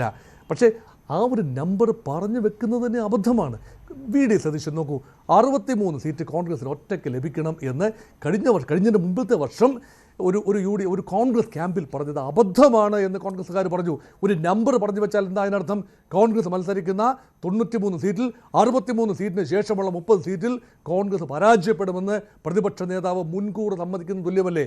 അതുകൊണ്ട് റിയലിസ്റ്റിക്കലി ഒരു മിഷൻ നമ്പർ പറഞ്ഞു, ഒരു മെജോറിറ്റി. അപ്പോൾ ഒന്നുകൂടെ ആലോചിച്ച് നോക്കൂ, 40 എന്ന് പറഞ്ഞാൽ ജയിക്കാനുള്ള നമ്പർ അല്ലല്ലോ, 71 സീറ്റുകൾ വേണം. മിഷൻ 71 എന്ന് പറഞ്ഞാൽ ശരി, ഞങ്ങൾ വിജയിക്കാൻ വേണ്ടി മത്സരിക്കുന്നു, 40 സീറ്റ് മാത്രമേ ഞങ്ങൾക്ക് കിട്ടൂ എന്ന് പറയുന്നിടത്ത് എന്തിന് ജനങ്ങൾ വോട്ട് ചെയ്യണം എന്ന ഒരു മറുചോദ്യവുമുണ്ട്. അതുകൊണ്ട് അങ്ങനെ ഒരു നമ്പർ പ്രൊജക്റ്റ് ചെയ്യുന്ന അത്ര ബുദ്ധിപരമായ ഒരു കാര്യമല്ല. വോട്ട് ഷെയർ വർദ്ധിപ്പിക്കണം എന്നതാണ് വ്യംഗ്യമായ അർത്ഥമെങ്കിൽ തീർച്ചയായും 20-ൽ നിന്നും മുന്നോട്ട് പോകണമെങ്കിൽ മൈനോറിറ്റി വിഭാഗത്തിൻ്റെ ഒരു ചെറിയ ഭാഗത്തെ തൃശ്ശൂർ കൂടെ നിർത്തിയതുപോലെ സുരേഷ് ഗോപിക്ക് ജയിച്ചു വരാൻ തൃശ്ശൂർ എങ്ങനെയാണോ അന്തരീക്ഷമുണ്ടായത്, പാൻ കേരള അടിസ്ഥാനത്തിൽ അങ്ങനെയൊരു അന്തരീക്ഷമുണ്ടായെങ്കിൽ മാത്രമേ നടക്കൂ. തദ്ദേശ തെരഞ്ഞെടുപ്പിൽ തൃശ്ശൂരിൽ ആ നേട്ടം ആവർത്തിക്കാൻ കഴിഞ്ഞില്ല. ശരി, ഡോക്ടർ ജി ഗോപകുമാർ, ഈ CJP എന്നുള്ള കാര്യം ഇപ്പോൾ അത് നേരെ തിരിഞ്ഞിരിക്കുകയാണല്ലോ. വേണമെങ്കിൽ ഇപ്പോൾ ഈ വോട്ട് ബാങ്ക് വെച്ച് നോക്കുകയാണെങ്കിൽ CJP എന്ന് പറയുമ്പോൾ കോൺഗ്രസ് ജനതാ പാർട്ടി എന്ന് പോലും പറയേണ്ടി വരും. ആ രീതിയിൽ മറിച്ച് ആരോപണം ഉന്നയിക്കുവാനുള്ള ഒരു സാഹചര്യമാണ് ഇപ്പോഴത്തെ സാമൂഹിക അന്തരീക്ഷം, അല്ലേ?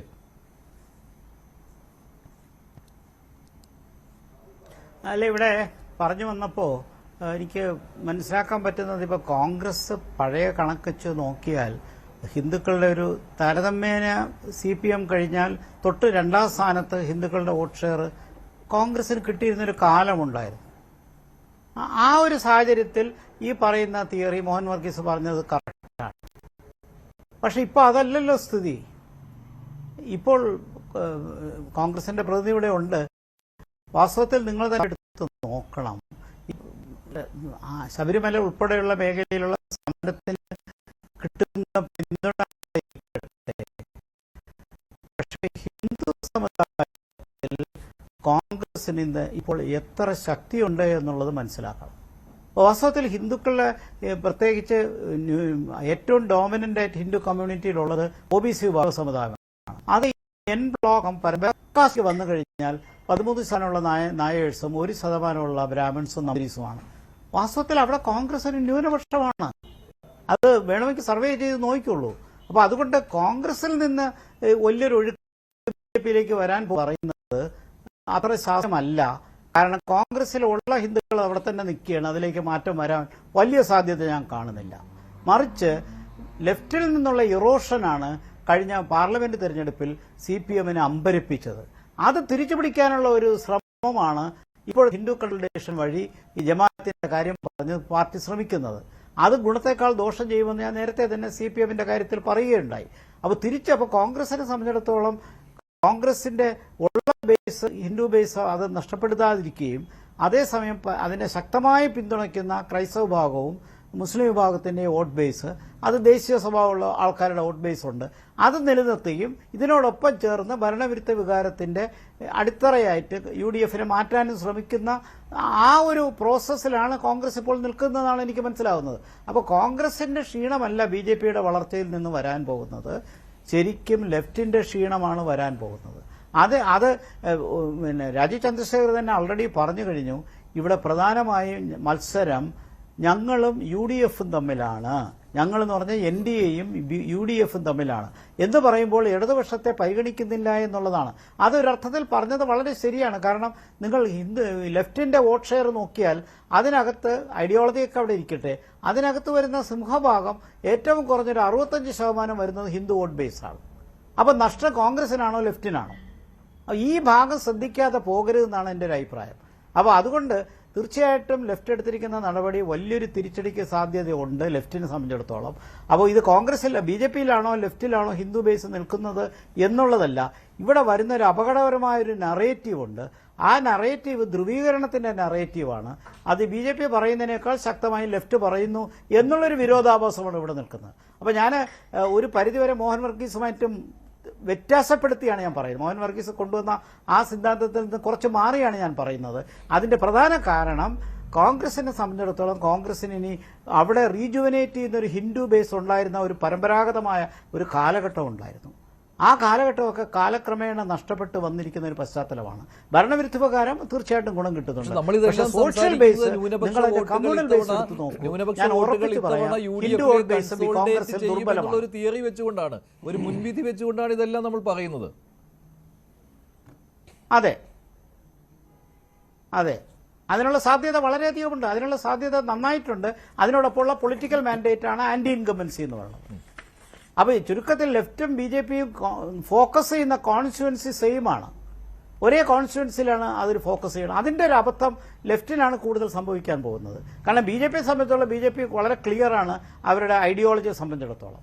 അപ്പോൾ അതുകൊണ്ട് ഹിന്ദു പാർട്ടി എന്നുള്ള നിലയിലാണ് BJPയെ കാണുന്നുണ്ടെങ്കിൽ ആ വോട്ട് ബേസ് BJPക്ക് കിട്ടുക തന്നെ ചെയ്യും.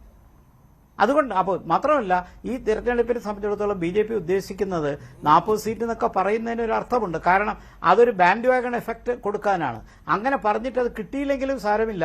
ആ സ്ഥാനത്ത് നേരത്തെ മഞ്ജുഷ പറഞ്ഞ പോലെ 15 സീറ്റിലേക്ക് കോൺസെൻട്രേറ്റ് ചെയ്ത് അത് ആ ബലത്തിൽ 10ഓ 5ഓ ആയി മാറിയാലും ഈ കഴിഞ്ഞ മുനിസിപ്പൽ പഞ്ചായത്ത് തിരഞ്ഞെടുപ്പിൽ നമ്മൾ കണ്ടതെന്താണ്?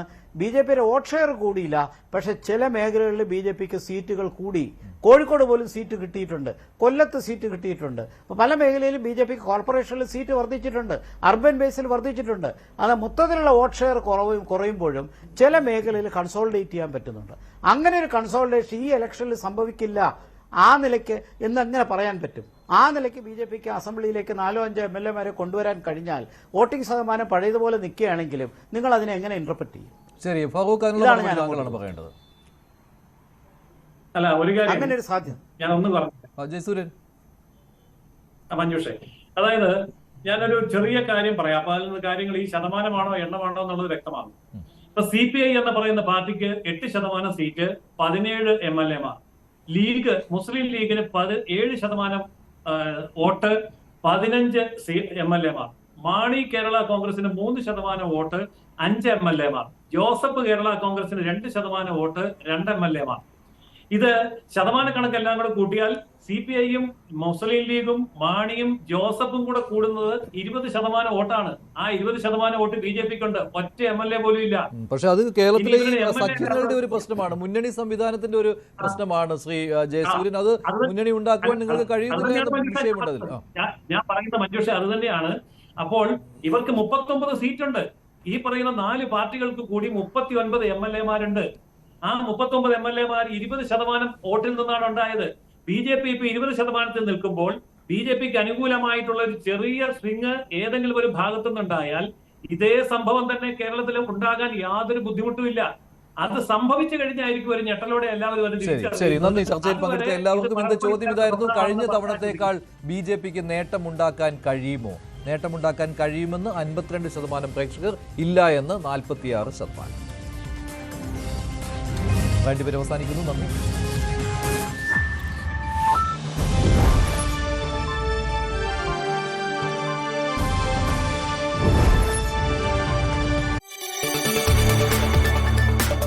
കൂടുതൽ വാർത്തകൾക്ക് News 18 Keralam YouTube channel subscribe ചെയ്യുക.